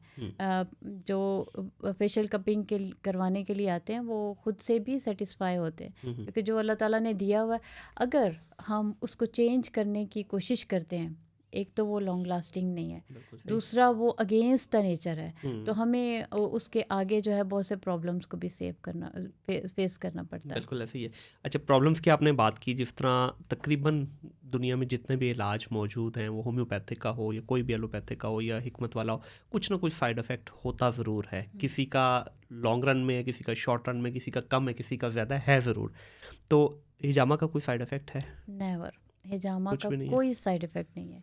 इवन कि अगर कोई आप कोई मल्टी वाइटामिन लेते हैं वो भी आपके अंदर जाके कोई ना कोई साइड इफ़ेक्ट करती जी है। बिल्कुल। हिजामा इज़ टोटली टोटली सेफ लेकिन ट्रीटमेंट। यहाँ पे आप एक डिस्क्लेमर नहीं देना चाहेंगी? मेरे ख्याल से आपको देना चाहिए कि इसका कोई साइड इफ़ेक्ट नहीं है, provided it's done in a right way. Yes, of क्योंकि कोर्स। देखिए सबसे बड़ा ऑफ प्रॉब्लम कोर्स। यही है कि इसका जो है ना, जो अपेरेंटली नज़र आता है ना कि क्या है, यस। बॉडी पे हल्के हल्के से कट ही तो लगाने हैं, तो वो कट ही लगाना जो है ये बिल्कुल। एक आर्ट है, ये एक पूरी की पूरी साइंस है। अगर इसको सही ये तरीके से बहुत नहीं किया जाएगा। टेक्निकल काम है, कट लगाना बहुत टेक्निकल काम है। तो इसको रिपीट करूं? जी बिल्कुल बिल्कुल कीजिए इसको। हिजामा का नॉट एट ऑल कोई साइड इफ़ेक्ट नहीं है। इवन कि अगर कोई आप सप्लीमेंट भी लेते हैं उसका भी आपकी बॉडी पे कोई ना कोई इफ़ेक्ट आता है, कोई साइड इफ़ेक्ट होता है। हिजामा जो हमें रिकमेंडेड है उसका कोई साइड इफ़ेक्ट नहीं है। बस जो प्रैक्टिशनर है उसके मेथड ऑफ ट्रीटमेंट से अगर हो सकता है तो ये it depends upon the practitioner. अगर किसी को कोई प्रॉब्लम फेस करनी पड़ती है तो वो उस प्रैक्टिशनर की वजह से फेस करनी पड़ती है, अदरवाइज़ हमें हिजामा का कोई साइड इफ़ेक्ट नज़र नहीं आता। ठीक है। अच्छा, अगर थोड़ा सा हम पीछे चले जाएँ, ज़ाहिर है नबी पाक सल्लल्लाहु अलैहि वसल्लम ने हमें ये तरीका बताया इलाज का, तो उस दौर में जो है सहाबा आपस में भी कर लिया करते थे एक दूसरे का हिजामा, तो वहाँ पे उस वक़्त तो ज़ाहिर है कोई इस तरह की वो नहीं हाइजीन थी। नहीं थी। हाँ, और ना ही इतनी प्रॉब्लम्स भी नहीं थी, इतने ज़्यादा जर्म्स भी अवेलेबल नहीं थे जो आज के दौर में हैं। तो अब उसी चीज़ को अगर मद्देनज़र रखते हुए कोई ये पॉइंट आगे रख देता है, जी देखिए उस वक़्त कौन सा कोई उनको कुछ सिखाता था, तो उन्होंने भी तो इसी तरह कर कर के ही सीखा है। तो इस पे क्या कहना चाहेंगे आप? देखिए उनका लाइफस्टाइल और था, उनकी वैल्यूज़ और थी, उनके मॉरल और दूसरी लिविंग और थी। जी। हमारे दौर के लोग बहुत सेंसिटिव हैं और कॉम्प्लेक्स डिजीज़ में हैं। हमारा लाइफस्टाइल और है, हमारी स्पिरिचुअल हेल्थ भी वो नहीं है जो कि उनकी बेशक, थी। बेशक। तो उस वक्त जो इक्विपमेंट्स यूज़ होते थे वो भी तो लेदर के और क्ले के पॉट्स होते थे। तो वो खुद कर लेते थे, लेकिन अब this is the requirement of the time. अब जो हम जिन पेशेंट्स को फेस करते हैं, जो हमारी सराउंडिंग्स हैं, जो हमारे खाने पीने में, हमारे एनवायरनमेंट में जो पोल्यूशंस हैं, तो हम किसी किस्म की इस तरह का रिस्क नहीं ले सकते कि कोई अनएजुकेटेड अनट्रेंड बंदा जो है वो इस तरह से हिजामा अप्लाई करे या ये प्रैक्टिस करे। बिल्कुल ठीक है। अच्छा डॉक्टर साहब, इसमें मुख्तलिफ मैंने देखा है कि वीडियोज़ में भी हमें नज़र आ रहा होता है, अक्सर मूवीज़ में भी दिखाते हैं, कप के भी डिफरेंट है इसमें, जिस तरह आपने भी जिक्र किया, वेट कपिंग भी होती है, ड्राई कपिंग भी होती है, फिर एक मैंने देखा वो स्मोक लगा के भी करते हैं जी बिल्कुल। मुख्तलिफ तरीक़ों से। मेरा ख्याल है नबी पाक सल्लल्लाहु अलैहि वसल्लम से भी वही ख़ास के वो स्मोक लगा के बॉडी के ऊपर लगाते, तो अंदर वैक्यूम इकट्ठा होता, तो बिल्कुल। उससे फिर वो बनाते थे। तो अभी आप लोग जो यूज़ कर रहे हैं ये प्लास्टिक वाले यूज़ कर रहे हैं, तो ये बता दीजिए टाइप कितनी होती हैं और इनमें डिफरेंस क्या है? हिजामा की टाइप्स तो 25 से ज़्यादा टाइप्स हैं, डिफरेंट अच्छा। टाइप्स हैं बिल्कुल। उसमें अब लेटेस्ट आ रही है, वाटर कपिंग भी आ रही है, आइस कपिंग भी आ रही है। वो डिफरेंट जो ट्रीटमेंट्स होते हैं डिफरेंट डिजीज़ के अकॉर्डिंगली उसको सिलेक्ट किया जाता है, लेकिन मेनली जो है वो वेट कपिंग है, जो सुन्नत का तरीका ठीक इलाज है। है। उसमें कप का साइज़ जो है वो बॉडी के पार्ट के अकॉर्डिंगली डिफरेंट होता है, और बाकी जो मेथड है वो हमारा वही सक्शन का और ब्लड लेटिंग का होता है। ठीक है। और इसमें जो वो पहले क्ले वाले जो आपने बात की, मिट्टी के पॉट होते थे, उसमें वो हल्का सा फ्लेम लगा के कर देते, तो उसमें और इसमें क्या फ़र्क है? रिज़ल्ट का कोई आपने ट्राई किया है? मुख्तलिफ बिल्कुल टाइप्स इसकी वो रिजल्ट में तब तो फ़र्क है? क्ले पॉट्स थे, अब वो ग्लास कप्स होते हैं, हाँ, तो इसमें सेम रिजल्ट ही मिलता है हमें। ठीक है। जी, पहले ज़माने में था वो जो जानवरों के सींग के ऊपर हॉर्न्स बने होते जी, थे, जी, जी, जी। उससे भी सक्शन करके उससे भी हिजामा करते थे। ठीक है, बिल्कुल सही है। तो इसके अंदर जब ये आप कर रहे होते हैं, इसका थोड़ा सा प्रोसेस भी बताइएगा। आप कुछ लोग ये समझते हैं कि ये बॉडी के अंदर से खून निकाला जाता है, क्योंकि कट जो होता है वो डीप कट लगाते हैं, तो वो बॉडी के अंदर वाला जो खून है वो निकलता है, जबकि ये कि गंदा खून जिसको कहते हैं, ये वो वाला ब्लड निकलता है। तो थोड़ा प्रोसेस भी समझा दीजिए सुनने वालों के लिए, क्योंकि वीडियो जब देखते हैं ना तो वाकई डरता है एक दफ़ा इंसान, जिसने कराना भी है तो वो भी डगमगा जाता है। ऐसा होता है कि मोस्टली जो हमारे पास जैसे आपने कहा कि जी, वीडियो देख के आते हैं, तो हाँ। उनको यही होता है कि पता नहीं हमारा कितना खून निकलेगा। और कुछ पेशेंट्स ऐसे भी होते हैं कि वो कहते हैं कि आपने तो हमारा खून ही नहीं निकाला, इसलिए हमें फ़र्क यस, नहीं पड़ेगा। यस, यस, ये भी है एक जब पॉइंट। उनका खून ज़्यादा निकलता है वो समझते हैं ज़्यादा हाँ, हमें ज़्यादा फाका होगा।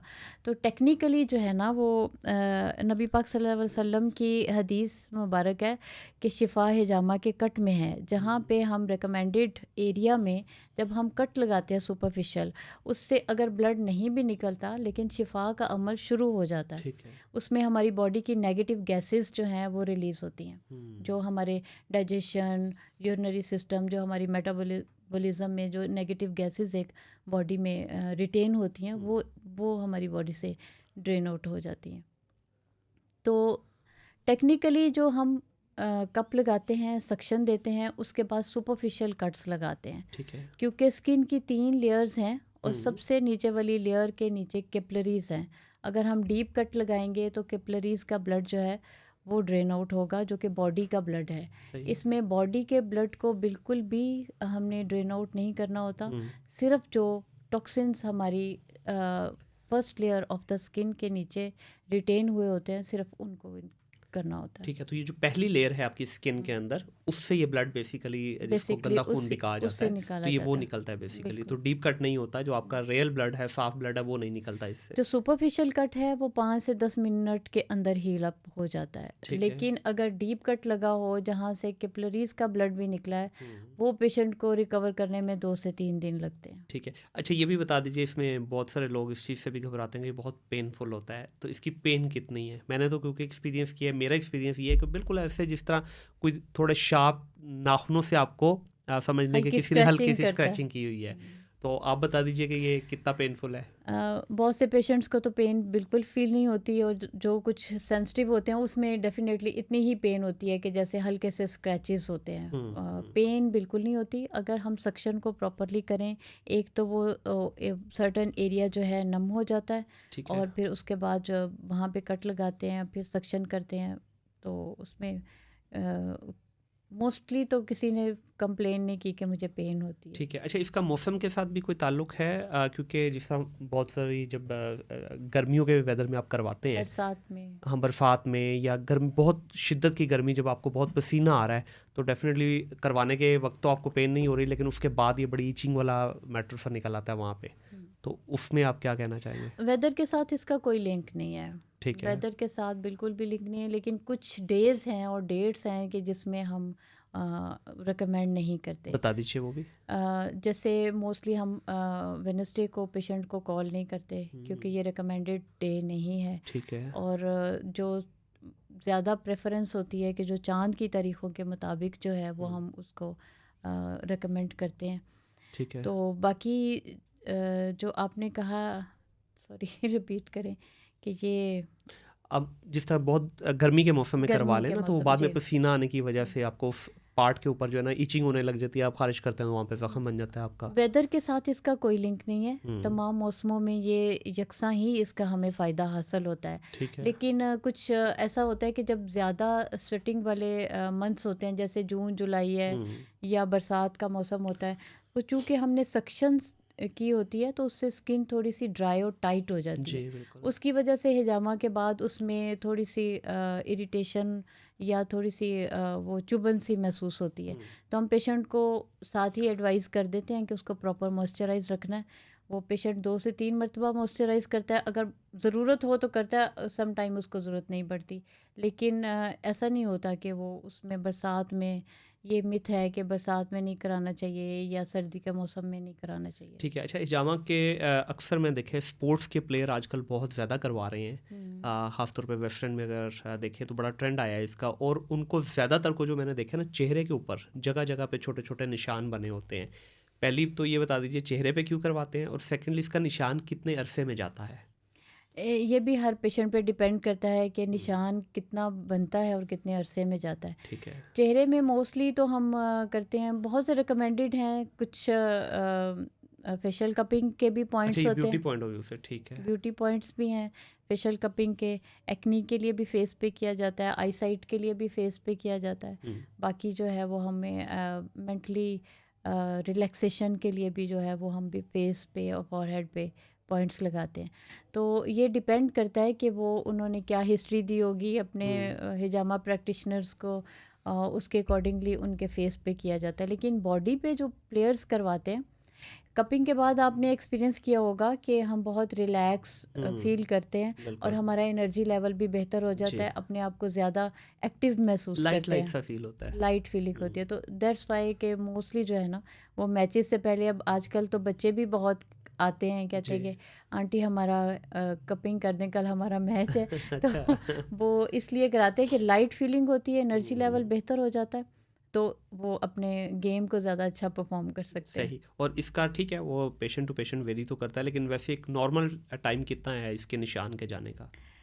नॉर्मली जो फेस कपिंग है ना, फेस पे चूँकि जैसे हमारी बॉडी पे मसल्स होते हैं, इसलिए जी। फेस के ऊपर हमारे इतने मसल्स नहीं होते, वो निशान जाने में 3-4 दिन लगते हैं। ठीक है। लेकिन बॉडी पे जो निशान होते हैं वो 1 से 2 दिन में चले 1 जाते से हैं। 2 दिन में कुछ चला। पेशेंट्स में निशान होते ही नहीं हैं, बिल्कुल ये सही भी है। डिपेंड करता है। ठीक है। अच्छा, इसका जो ब्लड की भी आपने बात की कि कुछ लोग कहते हैं जी मेरा तो ब्लड निकाला ही नहीं, तो मुझे तो अब आराम आएगा ही नहीं। तो इसकी ब्लड की भी मिकदार होती है अभी, जिस तरह कुछ बॉडी के पॉइंट्स पे जो है वो एक से ज़्यादा टाइम पे वो सक्शन करते हैं। सॉरी, जो हम, अब अपना आंसर वो जी, क्वेश्चन इसका रिपीट कीजिएगा। अक्सर मैंने देखा है कि बॉडी के कुछ पार्ट्स के ऊपर एक से ज़्यादा दफ़ा जो है सेम जगह पे कप लगा के उसको सक्शन किया जाता है कि ब्लड पहली दफ़ा में फ़ौरन भर गया, दोबारा फिर लगाते हैं। अब कुछ कप बॉडी पे ऐसे भी लगते हैं कि जो शायद हाफ भी नहीं होता। बिल्कुल। तो इसका क्या कट से ताल्लुक़ है या बॉडी के उस एरिया में जितना वो बैड ब्लड था उससे ताल्लुक़ है? नहीं, इसका कट से ताल्लुक़ नहीं है। सम टाइम बॉडी के किसी ख़ास पॉइंट पे जो है वो टॉक्सिन्स ज़्यादा रिटेन होते हैं, तो हमें वहाँ पे बार बार सक्शन करके उसको ड्रेन आउट करना होता है। कुछ पॉइंट्स ऐसे होते हैं कि जिसमें बिल्कुल भी ब्लड नहीं निकलता, या एक दफ़ा निकलता है, दोबारा जो है वो करने से होता है। अब अगर तो किसी प्रैक्टिशनर ने सही टेक्निकली अप्लाई की है कपिंग, उसमें 2 स्टेप्स हैं। कप की प्लेसमेंट है, ड्राई कपिंग के जी। लिए प्रॉपर प्लेसमेंट होनी चाहिए। उसके बाद अच्छे तरीके से जो है वो टेक्निकली सुपरफिशियल कट्स लगाने हैं, उसके बाद की सक्शन, ये 3 स्टेप्स हैं। ठीक है। ये प्रॉपर किया है तो एक ख़ास टाइम के बाद जो है वो टॉक्सिन्स ड्रेन आउट होने के बाद वहाँ से ब्लड नहीं निकलेगा। फिर जितना भी उसको सक करें, जितना ज़्यादा टाइट सक्शन करें, वहाँ से ब्लड नहीं निकलेगा। लेकिन अगर वो डीप कैपिलरीज तक कट गया है तो बार बार सक्शन करने से बार बार जो है वो ब्लड ब्लड निकलता निकलेगा, रहेगा। और फिर एट द एंड प्रैक्टिशनर कहते हैं कि अब आप जाके इसको बैंडेज करें, थोड़ी देर में ठीक होगा, वो तो वैसे ही हील अप हो अब जाता है। इसका इससे भी पता चल जाता है ना कि ये बैड ब्लड है या आपका सही वाला खून निकला, कि जैसे ही बॉडी का बैड ब्लड ब्लड है है। क्लॉट बन जाता है, वो बहुत थिक क्लॉट मैंने देखा है बन जाता है, और अगर आपको डीप कट लगा तो वो इतनी जल्दी क्लॉट नहीं ये बनता। भी हर बॉडी के टॉक्सिन्स पे डिपेंड करता है, कुछ में क्लाउड्स बन जाता है और कुछ में वैसे ही जो है वो ब्लड थिक होता है। ठीक हो गया, बिल्कुल सही। अच्छा, अब हम आते हैं थोड़ा सा इसको ज़रा इंटरनेशनली अगर देखा जाए, वेस्टर्न वर्ल्ड में बहुत ज़्यादा पॉपुलैरिटी गेन की है, उसको वेट कपिंग का नाम भी दिया जा रहा है, ड्राई कपिंग का नाम भी दिया जा रहा है, कुछ उसको हिजामा भी कह रहे हैं वहाँ पे। तो इस पे क्या देखना चाहेंगे कि उन्होंने ये यहीं से ड्राइव किया या उनकी अपनी कुछ इसके अंदर इन्हेंसमेंट के साथ इन्वेंशन कुछ अलग से हुई हुई है, ये यही चीज़ है जो हमें इस्लामिक हिस्ट्री से मिलती है, उसी को उठा के उन्होंने ट्रीटमेंट में डाल दिया? कपिंग जो है वो हमें इस्लामिक हिस्ट्री में, हम तो अपने नबी सल्लल्लाहु अलैहि वसल्लम के रिकमेंडेड तरीका इलाज की वजह से इसको सुन्नत के तौर पे जो है अडॉप्ट करते हैं। लेकिन आप सल्लल्लाहु अलैहि वसल्लम से पहले हमने जो कबल मसीह कि मेडिकल की जो बुक्स हैं उसमें भी इसका तज़किरा देखा है। ठीक है। क्योंकि जो बहुत पुरानी मेडिकल की जो पहली किताब थी उसमें भी कपिंग थेरेपी का तज़किरा था, और पहले की जो ओल्ड हिस्ट्री में पिक्चर्स मिलती हैं मेडिसिन से रिलेटेड उसमें भी कपिंग थेरेपी प्रैक्टिस की गई है। तो ये ड्राइव हुआ है एक ट्रेडिशनल कदीम तरीक़ा इलाज से चाइना में और बाकी जो यूरोपियन कंट्रीज़ में उसको स्टडी करके वो कपिंग थेरेपी जो है वो उन्होंने अडॉप्ट की है। हमने जो कपिंग थेरेपी अडॉप्ट की है वो आप सल्लल्लाहु अलैहि वसल्लम का बताया हुआ तरीका इलाज है जिसको हम वेट कपिंग कहते हैं। बिल्कुल सही। अच्छा, हमारे और उनके तरीके में कोई फ़र्क है या सेम ही है? कपिंग की बहुत सी टाइप्स हैं। वो मोस्टली ड्राई कपिंग करते हैं रिलैक्सेशन के लिए। ठीक है। यूरोपियन कंट्रीज़ में, बाकी कनाडा अमेरिका में वो ड्राई अच्छा, कपिंग। डिफरेंस क्या है ड्राई में और वेट के अंदर? हमारा जो वेट कपिंग का प्रोसीजर होता है उसमें पहले जो हम सक्शन करते हैं वो ड्राई कपिंग होती है, जिससे हम बॉडी के ब्लड को जो है वो एक बूस्ट देते हैं। सक्शन से कैपिलरीज़ के ब्लड को होल्ड करके फिर उनके ब्लड को रिलीज़ किया जाता है, जिससे बॉडी में एक मैक्सिमम सर्कुलेशन होती है। जैसे हम एक्सरसाइज करते हैं तो मैक्सिमम हमें हमारी बॉडी की सर्कुलेशन इंक्रीज़ होती है, इसी तरह कपिंग थेरेपी में सर्कुलेशन को इम्प्रूव किया जाता है, मसल की फ्लेक्सिबिलिटी को इम्प्रूव किया जाता है। तो दैट मींस उसमें वो कट नहीं लगा, तो उसमें ब्लड आपका ड्रेन नहीं करते? नहीं, उसमें कट नहीं लगा। अच्छा, जो वेट है उसके अंदर सिंपली बस उन्होंने वो कप लगाया, सक्शन की वहाँ से और दैट्स इट, छोड़ दिया बाद में। बिल्कुल छोड़ दिया। उसमें जैसे आपने जिक्र किया है कि वो ग्लास कपिंग में वो स्मोक के साथ करते हैं, वो तरीका भी आता है। बाकी वाटर कपिंग आती है, फायर कपिंग में वो वही ग्लास कपिंग आती है। तो इस तरह से जो है वो डिफरेंट टाइप्स ऑफ कपिंग है। अच्छा, इन सब के अंदर ब्लड नहीं निकाला जाता? नहीं, उनमें ब्लड नहीं निकाला तो जाता। उसमें भी क्या शिफा का एलिमेंट मिलता है हमें? क्या तो वो इसको भी कपिंग ही रहे हैं, हिजामा ही कह रहे हैं, लेकिन क्या ये ब्लड का रिलीज होना बॉडी से यही प्रॉपर एक हिजामा कहलाएगा, या वो भी इसी की कैटेगरी में आता है? वो उससे रिलीफ डेफिनेटली मिलता है, क्योंकि हमारे यहाँ भी हमारे मुल्क में भी जो फिज़ियोथेरेपिस्ट हैं मोस्टली ड्राई कपिंग साथ में रेकमेंड करते हैं। उससे मसल की स्टिफनेस कम हो जाती है, मसल की फ्लेक्सिबिलिटी इम्प्रूव होती है, फ़र्क पड़ता है, लेकिन एक टाइम लिमिट तक। ठीक है। हमारे जो सुन्नत का तरीका इलाज है उसमें हम डीपली क्योर हमें मिलता है, डीपली हमें लॉन्ग लास्टिंग रिजल्ट्स मिलते हैं। बिल्कुल सही है। तो इसके अंदर जो है अब वहाँ पे तो बहुत सारी इसके अंदर सर्टिफिकेशन भी हो रही हैं, रिसर्च भी इसके अंदर की जा रही है। तो आप लोग यहाँ से जाने की कोशिश कर रहे हैं, वहाँ पे कोई लेटेस्ट जो उनकी टेक्निक है उसको ला के इसके साथ को फ्यूजन करना चाह रहे हैं, उसका ये कुछ ट्राई की है? फॉर एग्जांपल वेट कपिंग के अंदर आपके पास एक मेथड आ गया, क्या आपने ड्राई कपिंग से कोई मेथड उठा के उसको वेट के साथ कोई जेलअप करने की कोशिश की? हर पेशेंट के ट्रीटमेंट के अकॉर्डिंगली ना हमें साथ में हम अपनी कपिंग के साथ उसको ऐड कर लेते हैं। ठीक है। जो बाकी कपिंग के मेथड्स हैं, नंबर ऑफ मेथड्स जो हैं वो बाकी उनकी एप्लीकेशन करते हैं। अगर कहीं पे पेशेंट की रिक्वायरमेंट हो, पेशेंट की डिज़ीज़ के हेल्प के लिए हमें अगर रिक्वायरमेंट हो तो हम उसको ऐड कर लेते हैं। बट जो ड्राई कपिंग है ना वो ऑन द होल एक मिरेकल है। ठीक है। This is a miracle. ये ऐसे मोजज़ाना तौर पे पेशेंट को ठीक करता है कि हमें किसी और मेथड को जो है ना वो इतनी ज़्यादा इम्प्लीमेंट करने की ज़रूरत ही पेश नहीं आपने ड्राई की बात की है, ड्राई या वेट की बात कर? Wet cupping. अच्छा, आपने ड्राई बोल दिया था। अच्छा, वेट के अंदर आप कह रहे हैं कि ऐसे मेडिकल रिजल्ट्स आते हैं कि जिसमें आपको कुछ और आगे जाने की ज़रूरत नहीं पड़ती। जो वेट कपिंग है, जो सुन्नत तरीका इलाज है, उसमें हमें मेडिकल रिजल्ट्स मिलते हैं। उसमें ऑन द होल पेशेंट को जो है और किसी चीज़ की रिक्वायरमेंट नहीं रहती। लेकिन अगर कॉम्प्लेक्स डिजीज़ हों तो उसमें हम किसी न किसी मेथड को उसमें ऐड कर सकते हैं। ठीक है। अच्छा, इसमें डॉक्टर साहब अभी अगर कुछ सीखना चाहता है तो आप कोई ऐसा कुछ सेशन ज़रा कंडक्ट करते हैं या कुछ इस तरह की ट्रेनिंग आप प्रोवाइड कर रहे हैं कि अगर कुछ सीखना चाहे? क्योंकि देखिए, एक तो ज़ाहिर है इसमें इलाज तो है ही है, और दूसरा ये है कि हमारे खिदमत भी हो जाएगी दीन की, नबी पाक सल्लल्लाहु अलैहि वसल्लम की जो सुन्नत है उसके ऊपर भी अमल हो जाएगा और ज़्यादातर लोगों तक पहुंचेगा। क्योंकि बहुत सारे मैंने देखा है कि यहाँ पे ट्रेनिंग इंस्टीट्यूट्स बने हुए हैं, अभी काफ़ी मैंने गुजरते हुए अक्सर नज़र आते हैं। जिस तरह हमारे इस सराउंडिंग के अंदर ही एक दो मैंने देखा है कि वो सिखा भी रहे हैं और साथ में कर भी रहे हैं।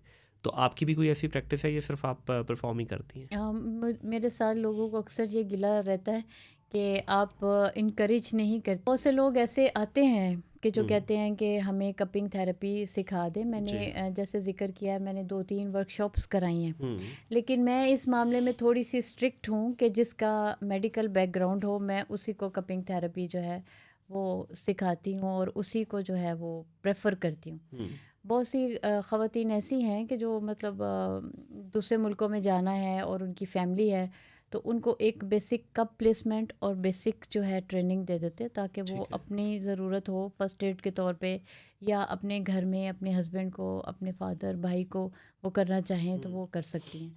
तो ट्रेनिंग तो बहरहाल इसकी बेसिक ट्रेनिंग होनी चाहिए। लेकिन जिस वजह से मैं ज़्यादा उन लोगों को फोकस करती हूँ जो मेडिकल से रिलेटेड हैं, मेरे एक्सपीरियंस में ऐसे 1-2 लोग आए हैं कि जो मेरे पास आके तो कपिंग थेरेपी में एज ए हेल्पर उन्होंने कहा कि ठीक है हम आपकी हेल्प करेंगे। फिर उन्होंने कहा कि हम डॉक्टर फ़ायज़ा के सीख के आए हुए हैं और बहुत से केसेस भी बिगाड़ दिए हैं। This is not for to make money. ठीक है, ये बहुत एक स्पेशलाइज्ड फील्ड है। इसमें वही लोग हैं जो रिकमेंडेड, जो इसको एक रिस्पेक्टफुल तरीके से लेके चल सकते हैं। अगर वो सीख लेते हैं तो आगे जाके वो प्रोफेशनली केस को कैसे हैंडल करेंगे। तो ये बड़ी ज़िम्मेदारी का काम है कि सिर्फ उन्हीं लोगों को, प्रोडक्टिव लोगों को आगे लाएं कि जो इसका हक़ अदा कर सकें। इसको जो है वो ना सिर्फ फ़िज़िकली बल्कि स्पिरिचुअली भी इस चीज़ की सेंस रखते हों कि ये स्पिरिचुअली भी जो है वो हमें ट्रीटमेंट पेशेंट का जो करने की ज़रूरत पड़ती है। जो डॉक्टर साहब थोड़ा सा इसको ज़रा और एक्सप्लेन कर दीजिए कि आप क्यों इसको कह रही हैं कि जिस सिर्फ मेडिकल का ही नॉलेज आपके पास हो या आप मेडिकल डोमेन से ही हो तो आपको ये बेहतर कर सकते हैं, ये करना चाहिए।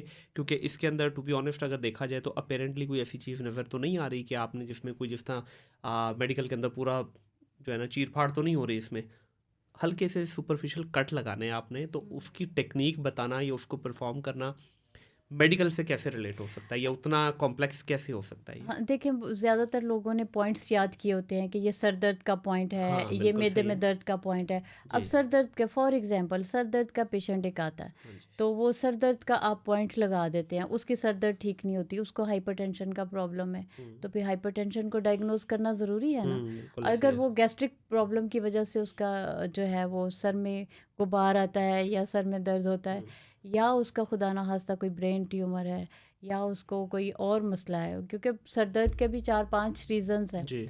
तो कपिंग थेरेपी में जब तक हम रूट काज को डायग्नोज करके रिकमेंड नहीं करते, हमें सर्टन उसके रिजल्ट्स नहीं मिलते।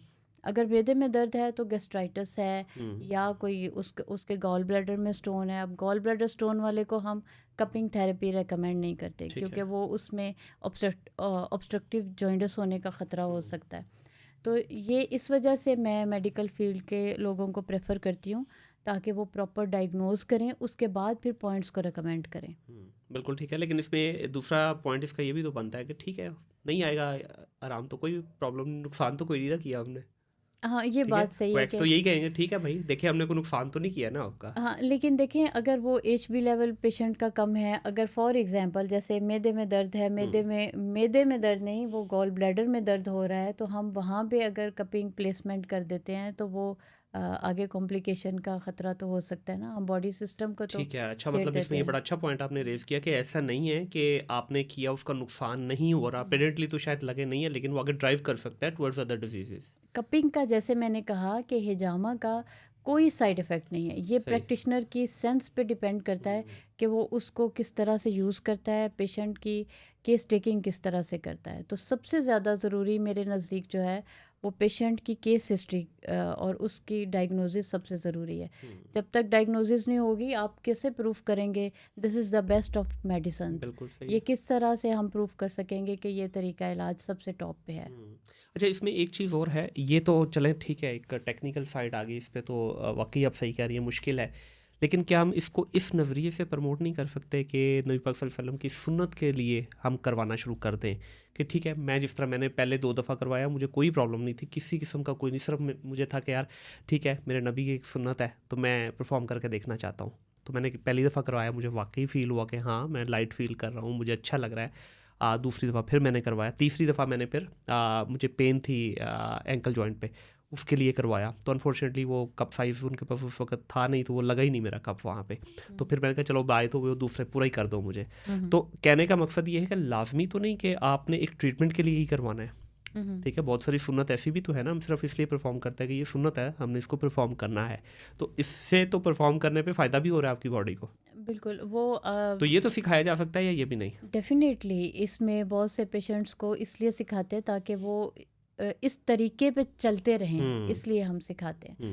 लेकिन आप देखें ना, नीम हकीम ख़तरा जहाँ और नीम मुल्ला ख़तरा दीन बन जाता है। हाँ। तो अब अगर हमने दीन भी पढ़ना है तो वो भी हमें किसी स्कॉलर से और किसी अच्छे टीचर से पढ़ना चाहिए। तो इस लिहाज से कि जो प्रोफेशनली इसको अडॉप्ट ना करें, सही। पर्सनली जैसे हम घर में अपनी फ़र्स्ट एड कर लेते हैं। जी। जैसे आपने देखा कि हिस्ट्री में हमने पढ़ा कि हमारी नबी पाक सल्लल्लाहु अलैहि वसल्लम की जो अज़वाज थी, जो उस टाइम की ख़वातीन थी, वो फ़र्स्ट एड जंग के दौर में करती थी।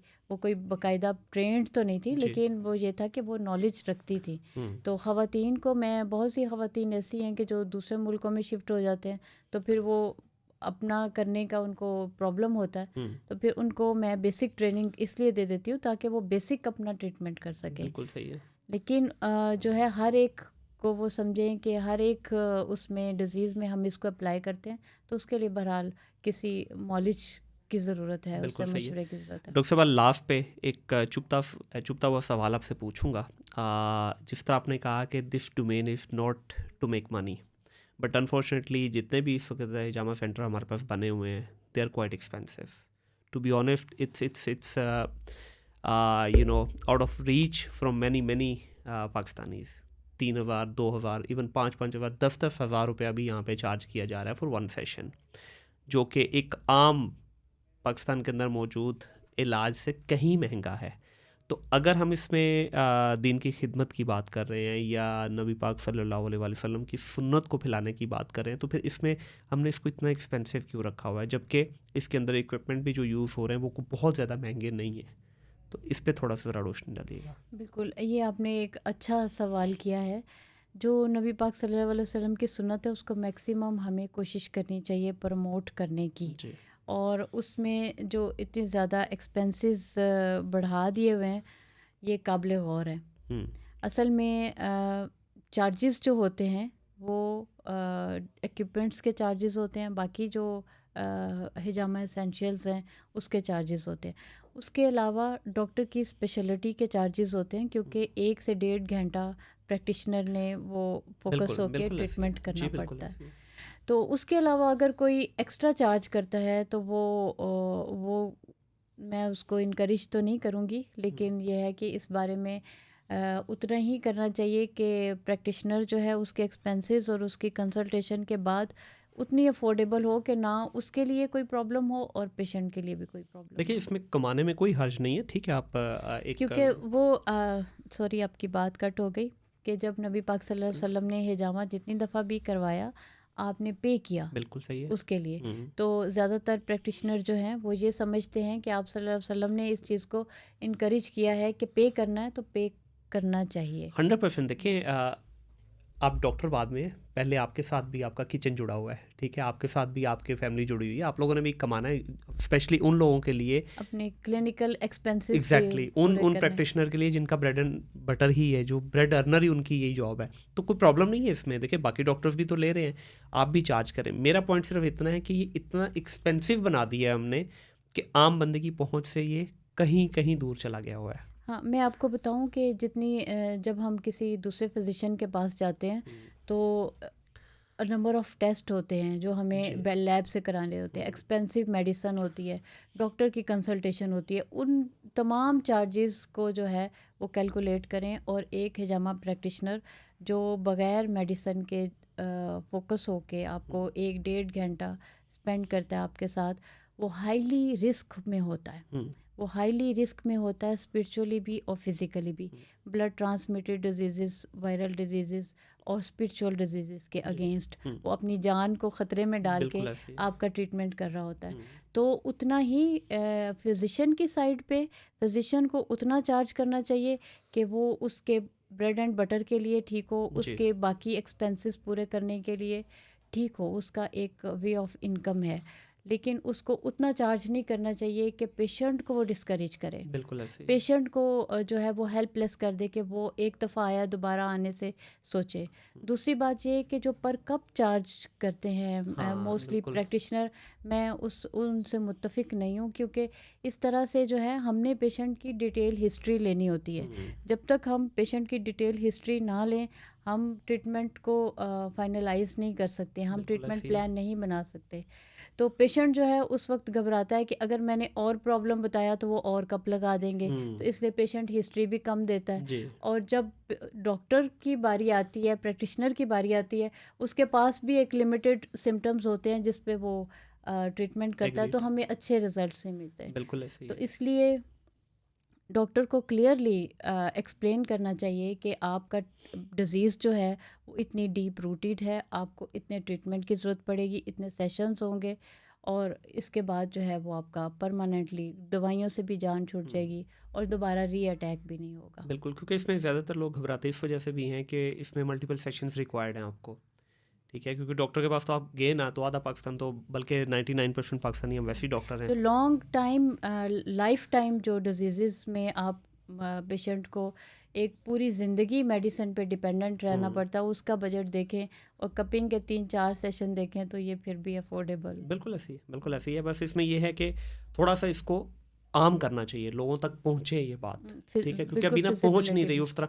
देखें 1400 साल पुरानी एक प्रूवन रेसिपी आपके पास टेबल पे पड़ी है, हम फिर भी दूसरी चीज़ों में भाग रहे हैं, और स्पेशली वो रेसिपी जिसके बारे में गारंटी कर दी गई है कि अगर चलो फ़ायदा नहीं हुआ तो नुकसान कोई नहीं है, बिल्कुल ठीक है?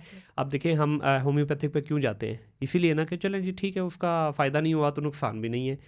तो इसको मैं ये समझता हूँ कि हमें आम करने की ज़रूरत है। इसके ऊपर गवर्नमेंट को भी इनिशिएटिव लेना चाहिए, स्पेशली जो हमारा इस्लामिक अमूर को जो देख रहे हैं इंस्टीट्यूशंस, उनको इसके ऊपर स्टेप फॉरवर्ड होना चाहिए कि इसको ज़्यादा से ज़्यादा फैलाएं लोगों तक, ताकि आम हो, लोगों तक इलाज पहुँचे और क्विक है। मतलब इसमें वो भी नहीं है कि आपको आप जैसे सर्जरी के बाद 2-2 महीने आप वैसे ही बेड पे जो है ना रहते हैं, बिल्कुल। तो इसका वो कपिंग का नहीं है। अगर हमें फौरी तौर पे फ़ायदा नहीं मिलता ना, तो कभी कभी ऐसा होता है कि कुछ अरसे के बाद फ़ायदा मिलता है। जैसे मोस्टली कुछ पेशेंट्स का मैंने हार्मोन्स के लिए ट्रीटमेंट किया, जी। फॉर द टाइम बीइंग मुझे रिज़ल्ट नहीं मिला, लेकिन वो पेशेंट को फिर 6 महीने साल के बाद जो है उसको खुद ब खुद जो है हार्मोन्स उसके बैलेंस हो गए। अभी पिछले दिनों की बात है, एक वेट लॉस के लिए पेशेंट आ रही थी, तो उनका मैं हर दफ़ा करती थी लेकिन कहती मेरा वेट कम नहीं हुआ। फिर 3 महीने का उन्होंने गैप दिया, उसके बाद वो आई तो उनका तो ऑलमोस्ट जो है वो अच्छा खासा वेट कम अच्छा, हो गया। तो वो वेट जब भी कम करने के लिए ये यस यूज़, क्या बात है? इस पे बताएं जी हमारे नाज़रीन को। आजकल तो हर बंदा चाहता है पिज़्ज़े बर्गर खाई जाऊँ, वेट कम हो ही जाए। तो इस पे भी थोड़ा सा बताएं कि इसके लिए उसमें क्या है? जो वेट लॉस है उसमें भी पेशेंट के साथ एक टीम वर्क होता है। मतलब पिज़्ज़े आपने बंद करवाने हैं उसके। क्योंकि कपिंग जो है वो बॉडी के मेटाबॉलिज्म को इम्प्रूव करती है। जी। जब बॉडी मेटाबॉलिज्म बेहतर होता है तो फिर उसके बाद डाइट करें, एक्सरसाइज करें तो हमें अच्छे रिजल्ट्स मिलते हैं। अच्छा डॉक्टर साहब, अभी हाल ही में एक इशू को रेज़ किया गया। हमारे बड़े प्यारे मोहतरम भाई हैं, बहुत बात उनकी सुनी जाती है, जनाब कासिम अली शाह साहब। उन्होंने एक इशू रेज़ किया 9th क्लास के सिलेबस को लेके। तो वो राना सिकंदर हयात साहब तक भी पहुंची, और मतलब काफ़ी इस पे मेन स्ट्रीम मीडिया के ऊपर इस वक्त बात हो रही है कि बच्चे जो है ना डिप्रेशन में हैं। मुझे तो ये लगता है कि पूरी नेशन इस वक्त डिप्रेशन में है। जिस तरह के हालात चल रहे हैं, कोई फाइनेंशियल रीज़न की वजह से है, कोई घर के लड़ाई झगड़ों की वजह से, कोई ख़ानदानी प्रॉब्लम्स की वजह से है, कोई किसी दूसरे को उभरता हुआ फलता फूलता देख के डिप्रेशन में है। तो पूरी कौम ने अपने आप को ना चाहते हुए भी किसी ना किसी वजह से डिप्रेशन में डाला हुआ है। तो उसके लिए बताइए कि अगर कोई सेशन 1-2 आपसे लिया जाता है इस पे, तो कोई रिलीफ मिल सकता है इस कौम को? मेडिकली जो है कपिंग थेरेपी बहुत हेल्प करती है, चूँकि जो हम ट्रीटमेंट स्टार्ट करते हैं सुन्नत के ट्रीटमेंट से, तो सेंट्रल नर्वस सिस्टम की सर्कुलेशन बेहतर होती है, सेंट्रल नर्वस सिस्टम का ब्लड डिटॉक्स होता है, तो बहुत अच्छे रिजल्ट्स मिलते हैं। और विदन जो है वो और बहुत पेशेंट रिलैक्सेशन फील करता है। लेकिन डिप्रेशन जो, जैसे आपने ये पॉइंट उठाया है, डिप्रेशन हमेशा तभी बढ़ता है जहाँ पे हम स्पिरिचुअली लैक कर रहे होते हैं। बिल्कुल सही तो है। आजकल के दौर में जितने डिप्रेशन के पेशेंट्स देखे हैं, छोटे बच्चे हैं उनको डिप्रेशन हो रहा है, कॉलेज गोइंग है, स्कूल गोइंग, जबकि हम जब कॉलेज स्कूल में थे हमें तो किसी पता भी नहीं चीज़ होता का था। कोई कोई इस चीज़ के सेंस ही नहीं होती थी कि परेशानी भी कोई चीज़ हाँ। होती है। तो ये स्ट्रेस होना तो एक नेचुरल बात है कि हर एक को अपने काम का उसका स्ट्रेस होता है, लेकिन अपने आप को जब डिप्रेशन के पेशेंट्स आते हैं तो हम फोकस करते हैं कि देखें कि उनके अंदर के मामलात क्या चल रहे होते हैं, क्योंकि सिर्फ स्पिरिचुअली ना सिर्फ हम लैग कर रहे होते हैं, बल्कि अपने हमारे इखलाक व किरदार में बहुत सी डिफिशेंसीज होती हैं जिसकी वजह से हम डिप्रेशन में होते हैं। बिल्कुल सही। तो मैं इस बात को बहुत ज़ोर दूंगी, क्योंकि मैं बहुत अपने आप को तकलीफ़ में महसूस करती हूँ कि जब देखती हूँ कि हमारे नौजवान जो हैं, हमारे बच्चे जो हैं वो इस तरह से डिप्रेशन के प्रॉब्लम में हैं। क्योंकि अगर फ़िज़िकली कोई बीमार होता है तो वो इतना नुकसान नहीं होता, जी, अगर कोई मेंटली बीमार होता है तो पूरा ख़ानदान मुतासिर हो बेशक जाता ऐसे है। ही है। तो इसमें हमें अपने पाँव को मज़बूती से जमाना है अपने रास्ते के ऊपर और अपने मामलात को चेक करना है। आप यकीन नहीं जानेंगे कि मेरे पास पेशेंट्स जो आते हैं, मैं तो उनके बैंक के उनके सारी वो डिस्कस करना चाहती हूँ हुँ, कि मैं पहुँचूँ उस तय तक कि कहाँ पे उनका मामला वहाँ पे आ रहा है। कि एक दो बहुत प्रैक्टिस्ड मुस्लिम, जी, बहुत ज़्यादा कुरान की तालीम हासिल करने वाले, और वो पेशेंट्स जो हैं वो साइकोलॉजिकल इलनेस में हों, तो फिर हम कहते हैं कि हम अगर स्पिरिचुअली लैग कर रहे हैं तो फिर हम दीन को प्रैक्टिस कर रहे हैं, तो फिर क्यों डिप्रेशन हो गया? हुँ, वो इस वजह से हो गया कि हमारे मामलात में जो है वो गड़बड़ है, गड़बड़ आ रही है। हम बिल्कुल हम सही। जो नवाला खाते हैं उसमें कहीं ना कहीं पे गड़बड़ आ रही है। हुँ, हम किसी के साथ जो डीलिंग कर रहे हैं, खुद तो हम अल्लाह ताला से माफ़ी मांग रहे हैं, लेकिन हम दूसरों को माफ़ नहीं कर पा रहे, हुँ, तो वहाँ पे जो है लैग कर रहे हैं। तो एक फिजिशियन का ये फ़र्ज़ बनता है कि ना सिर्फ अपने पेशेंट को फिज़िकली ट्रीट करे, बल्कि स्टेप तो ये होता है कि पहले हम पेशेंट को स्पिरिचुअली चेक करते हैं कि इसमें कोई लैकिंग तो नहीं आ रही, हुँ, फिर उसके बाद साइकोलॉजिकली उसको चेक करते हैं, एंड पे आके फिर हमारे जिस्मानी गड़बड़ होती है। तो ये जो हमारे एलिमेंट्स हैं, जो हमारी डिजीज़ हैं, ये अलार्म्स हैं अल्लाह ताला की तरफ से बेशक। कि ये जो हमारे अंदर के मामलात जो हुँ, डिस्टर्ब हो रहे हैं, साइकोलॉजिकल प्रॉब्लम्स जो हो रही हैं, जो हमारी थिंकिंग चेंज हो गई है, हमारी वैल्यूज़ चेंज हो गई हैं, दिस इज़ द रीज़न कि हम फ़िज़िकल बीमारियों में भी हैं और हम मेंटल इलनेस में भी हैं। लेकिन डॉक्टर साहब ये जो आपने बात की relationship between patient and doctor, ठीक है, ये तो उस वक़्त होगा ना कि जब डॉक्टर खुद राह रास्त पे होगा। बड़ी माज़रत के साथ इस वक़्त तो आपके पाकिस्तान का 99% डॉक्टर खुद उस रेस में है कि जब वो पेशेंट कमरे में एंटर हो रहा है तो साथ झुक के यूं करके देख रहा है पीछे लाइन कितनी लंबी है, या उसका पीओ उसको बता रहा है कि डॉक्टर साहब हरी अप, पीछे तो 20 पेशेंट और खड़ा है। तो उसके तो अपने मामलात सेट नहीं है, तो वो आपके मामलात को कैसे देखेगा? क्योंकि हमने हर चीज़ को लिंक कर दिया ना पैसे के साथ।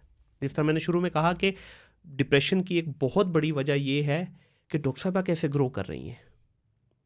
हम्म। डॉक्टर साहबा की ग्रोथ मुझे हजम नहीं हो रही, हालांकि मेरा कोई लेना देना नहीं है आपकी ग्रोथ के यस, साथ, लेकिन मुझे हजम नहीं हो बिल्कुल, रही। ठीक है, बिल्कुल। ये एक बहुत बड़ी वजह है कि जिसकी वजह से हम डिक्लाइन की तरफ जा रहे हैं। हम्म। तो कैसे झांकें स्पिरिचुअली हम दूसरे की तरफ? हमारे तो अपने मामलात सही नहीं है। इंडिविजुअली जो अच्छा करता है वो अपने लिए अच्छा करता है, और बेशक। जो गलत करता है वो अपने लिए गलत करता है। तो इंडिविजुअली ये सबको अपना अपना जो है वो जायज़ा लेना है, अपने आप को चेक करना है। देखिए हमारे अंदर, और जो अक्सर लोग इस पे कहते हैं जी आप क्यों पाकिस्तानियों के ख़िलाफ़ बोलते हैं, मैं इसलिए बोलता हूँ, मैं कहता हूँ जाओ निकलो इस छोटे से हुजरे से बाहर, जाके दुनिया ट्रैवल करो, देखो वहाँ पे लोग खुशहाल कैसे हैं। डॉक्टर साहब 90 साल का 80 साल का बाबा भी मैंने ग्राउंडों में भागता हुआ देखा है वहाँ पे, और आपको देख के ना आपका कोई और ताल्लुक, आपका ना उससे शक्ल मिल रही है, ना आपकी उससे किसी किस्म की कोई जान पहचान है, स्माइल दे के जाएगा आपको, यस। ठीक है भाई, वो आपको क्यों स्माइल दे रहा है? उसको पता है कि आप एक डिफरेंट दुनिया के उससे आए हैं, कोने से आए हैं, वो एक डिफरेंट है, जहाँ तो वो स्माइल देके जा रहा है, हम सड़ी हुई शक्ल दिखाते हैं किसी जब को। हम स्माइल देते हैं तो फिर अगला समझता है कि शायद कोई हमसे काम होगा या कोई हाँ, कोई कोई रीज़न ठीक होगा है। तो जिसकी वजह से बात स्माइल। वो है कि हमारे मामलात हमने खुद ख़राब किए हुए हैं। हमने मामलात, हमें जो ट्रैक सीधा मिला है ना, हमने उस ट्रैक को जलेबी वाला सीधा कर दिया है।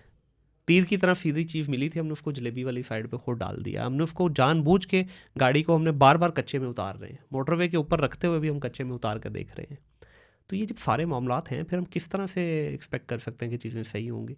फिर हम नाम लगा देते हैं, गवर्नमेंट पे नाम लगा दिया, किसी स्टेक होल्डर पे नाम लगा दिया, भाई इंडिविजुअल लेवल पे तो नहीं ना हम अपना एहतसाब कर रहे हैं। बस इस हम को मैं में चेंज कर देना। आप खुद बारिश का पहला कतरा बने। हर कोई अपने उसमें जो है, पहले आपकी ज़ात है, फिर आपकी फैमिली है, फिर आपके सराउंडिंग्स है। बिल्कुल। तो अपने मैसेज को अल्लाह ताला ने कहा है ना कि मेरे मैसेज को पहुँचाओ, चाहे एक बंदे तक पहुँचाओ, चाहे एक आयत हो।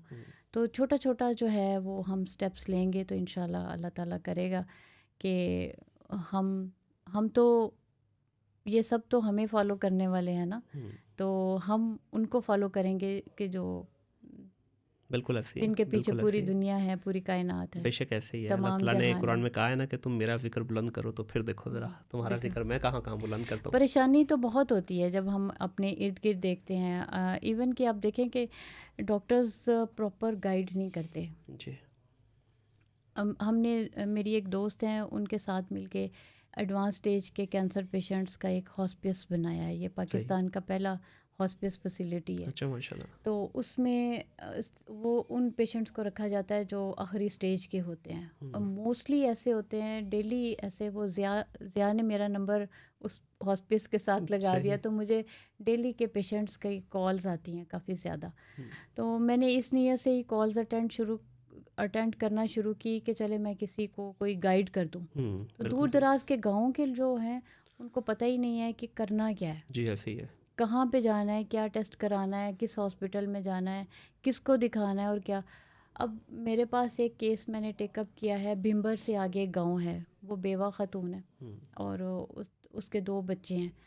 13 साल की है बेटा और 12 साल की बेटी है। अकेली ख़तून है, सोर्स ऑफ इनकम कोई नहीं है। तो वो किसी ने कहा तुम लाहौर जाओ, वहाँ पे टेस्ट कराओ। वो अपनी एक 5 मरला ज़मीन का प्लॉट बेच के आई। यहाँ पे किसी ने उसको कहा कि डॉक्टर हॉस्पिटल जाओ, वहाँ पे टेस्ट होंगे। आप यकीन जाने वो प्लॉट की सारी कीमत वहाँ पे अदा करके गई, और 1.5 साल से वो औरत घर में बैठी हुई है, इसीलिए कि अब उसके पास पैसे नहीं हैं। तो उसने बाय चांस ये अप्रोच किया, मैंने उसको कॉल किया। अब उसने कहा है कि मैं अपने छत की लिपाई कर लूँ, फिर मैं आऊँगी तो अपना ट्रीटमेंट कराऊँगी। तो इस तरह की सिचुएशंस हैं कि सैकड़ों कहानियाँ आपको मिलती हैं ऐसी। गाइडलाइन नहीं बिल्कुल है। ऐसी। देखिए, एक है आपने पैसे उठाए दे दिए, लेकिन गाइडेंस उससे ज़्यादा ज़रूरी है। जो आपने बड़ा प्यारा, गाइडलाइन देखिए बताएं। अगर उसको कोई ये गाइड कर देता उस वक्त कि भाई डॉक्टर हॉस्पिटल ठीक है, वो उनके लिए जो अफोर्ड कर वही सकते हैं, टेस्ट आपके वो लिए हाँ कहीं और भी करवा सकती प्राइवेटली थी। भी अच्छी जगहों पे और सस्ते में हो जाने थे, सस्ते या में इवन हो गवर्नमेंट की बहुत सारी फैसिलिटीज़ हैं जहाँ पे शायद फ्री में हो जाते, फ्री या में बहुत भी हो सारी जाता है। एनजीओज़ के सेटअप ऐसे बने हुए हैं जहाँ पे वो फ्री में हो जाते, और वही पैसा जो उसने अपने बच्चे का वो वो प्लॉट होगा सिर्फ किसी के लिए एक लेके रखा होगा, उसके पास टोटल वो प्रॉपर्टी ही वो थी 5 सासा बेच मरले दिया का। उसने। हाँ, अब एक घर है तो वो फिर अब वो अगर कहती है कि मैंने अगर ट्रीटमेंट स्टार्ट कराया तो मेरा वो घर भी नहीं रहेगा, मेरे बच्चों के लिए तो छत भी नहीं रहेगी। तो इस तरह से है बस ये सिचुएशन। तकलीफ़ और परेशानी तो हर जगह होती है, लेकिन हम जिस दौर में रह रहे हैं ना, वो जहाद करने का दौर है। बेशक ऐसे। उसमें हमने अपने आप को मुजाहिद ही समझना है कि जहाँ जहाँ पे आप देखें फार्मास्यूटिकल्स जो हैं वो हमारे बहुत अगेंस्ट इसमें सही और है। बड़ी ऑफ़र्स भी आती हैं कि जी। आपको गाड़ी दे दें, हमें ऊबर पे आना मंजूर है। लेकिन वो गाड़ी हमने क्या करनी है कि अगर वो कहें कि आप 40,000 हमारी मेडिसिन निकालें तो मैं आपको एक गाड़ी दे दूँ, बिल्कुल ऐसे एक टूर दे दूँ। तो मनल जी, देखिए अल्लाह ताला सबको हदायत दे और सबको राह रास्त पे लाए, और ये बड़ा ज़रूरी है कि हर शख्स अपने लेवल पे, इंडिविजुअल लेवल पे अगर अपना एहतसाब करना शुरू कर देना तो बहुत सारी चीज़ें बेहतर हो जाएंगी, और अल्हम्दुलिल्लाह हुई भी हैं। ठीक है, आप पीछे के टाइम को देखें और आपको देखें, स्पेशली कोविड के बाद से मैं अगर यंगस्टर के साथ मेरा ज़्यादा उठना बैठना है और उन्हीं के लिए मैं हमेशा बात करता हूँ। देखिए, हमने अपनी ज़िंदगी गुजार ली जो थी, ठीक है, अब असल जो टाइम है वो उन 65% बल्कि अब तो 70% कोर्ट होना शुरू हो गए हैं, उन 70% बच्चों का है जो इस वक्त 30 से कम है। तो आगे जाके उन्होंने संभालनी है बागडोर। तो मैं ये कहता हूँ कि उनको अगर कुछ हमारे मुंह से निकला हुआ एक जुमला भी गाइड कर गया ना, तो मेरा ख्याल और जॉब इज़ डन। डॉक्टर साहब बहुत शुक्रिया, और बड़ा मज़ेदार सेशन था। इस तरह की बल्कि आपसे रिक्वेस्ट भी करूँगा कि इस तरह के सेशंस कंडक्ट करते रहें, बल्कि कुछ ट्रेनिंग वर्कशॉप्स कंडक्ट करें कि ये एक इंडिविजुअल लेवल पे, ठीक है वो एडवांस लेवल पे मत जाएं, बट एक बेसिक जो अपनी सुन्नत पूरी करने के लिए जितना कि इसमें ट्रीटमेंट है वो ज़रूर सिखाएं लोगों को। बहुत बिल्कुल, शुक्रिया जी इसमें आपका। थोड़ा सा मेरी तरफ से कोताही जी है कि मैं कंडक्ट करूँगी इंशाल्लाह ताला। कुछ मैंने कंडक्ट भी किया था, जी लेकिन वो असल में जो एक इसको हाईली प्रोटोकॉल के साथ ही करना चाहती हूँ, बेशक ऐसे तो ही इस वजह से फिर रह जाता है। चलें, बहुत चलिए, शुक्रिया बहुत जी, शुक्रिया थैंक यू वेरी आपका। मच जी। आप बहुत लोगों का भी शुक्रिया। बहुत शुक्रिया जी। देखिए जहाँ पे हम इस वक्त एक ऐसे दौर से गुजर रहे हैं जहाँ पे हमें चारों तरफ से बीमारियों ने घेरा हुआ है। सम टाइम कुछ बीमारियों ने हमें घेरा हुआ है, कुछ को हम खुद इनवाइट कर रहे हैं, तो उसके बीच में अगर कोई ऐसी ट्रीटमेंट, कोई ऐसा इलाज, कोई ऐसा तरीका जहाँ से हम किसी भी नुकसान के बिना वापस आ सकें, या हमें उस बीमारी से इलाज हो सके हमारा, और आसानी से हो सके, और सस्ते में हो सके, और चंद विजिट से हो सके, तो वो तरीका नबी पाक सल्लल्लाहु अलैहि वसल्लम ने हमें 1400 साल पहले हुजामा की सूरत में बता दिया गया था। तो इस वक्त बहुत सारे सेंटर में, अगर लाहौर की बात करूँ तो बेशुमार आपको जगह जगह पे मुख्तलिफ़ जगहों पे साइन बोर्ड मिलेंगे, और बड़ी बड़ी अच्छी फैसिलिटीज़ के अंदर ये सर्विस प्रोवाइड की जा रही है। एक दफ़ा ट्राई ज़रूर कीजिएगा, लेकिन जब आप डिसाइड कर लें कि आपने कराना है हुजामा, उसके पीछे नीयत एक ही रखिएगा कि मेरे प्यारे नबी हज़रत मोहम्मद मुस्तफ़ा सल्लल्लाहु अलैहि वसल्लम की सुन्नत है, इस सुन्नत को पूरा करने जा रहा हूँ। आपको ना सिर्फ उस बीमारी से शिफा भी मिलेगी, बल्कि आपको वाकई ही जेन्युइनली सुकून भी मिलेगा। अपना ख्याल रखिएगा, अपने इर्द गिर्द के माहौल को साफ रखिएगा। Till then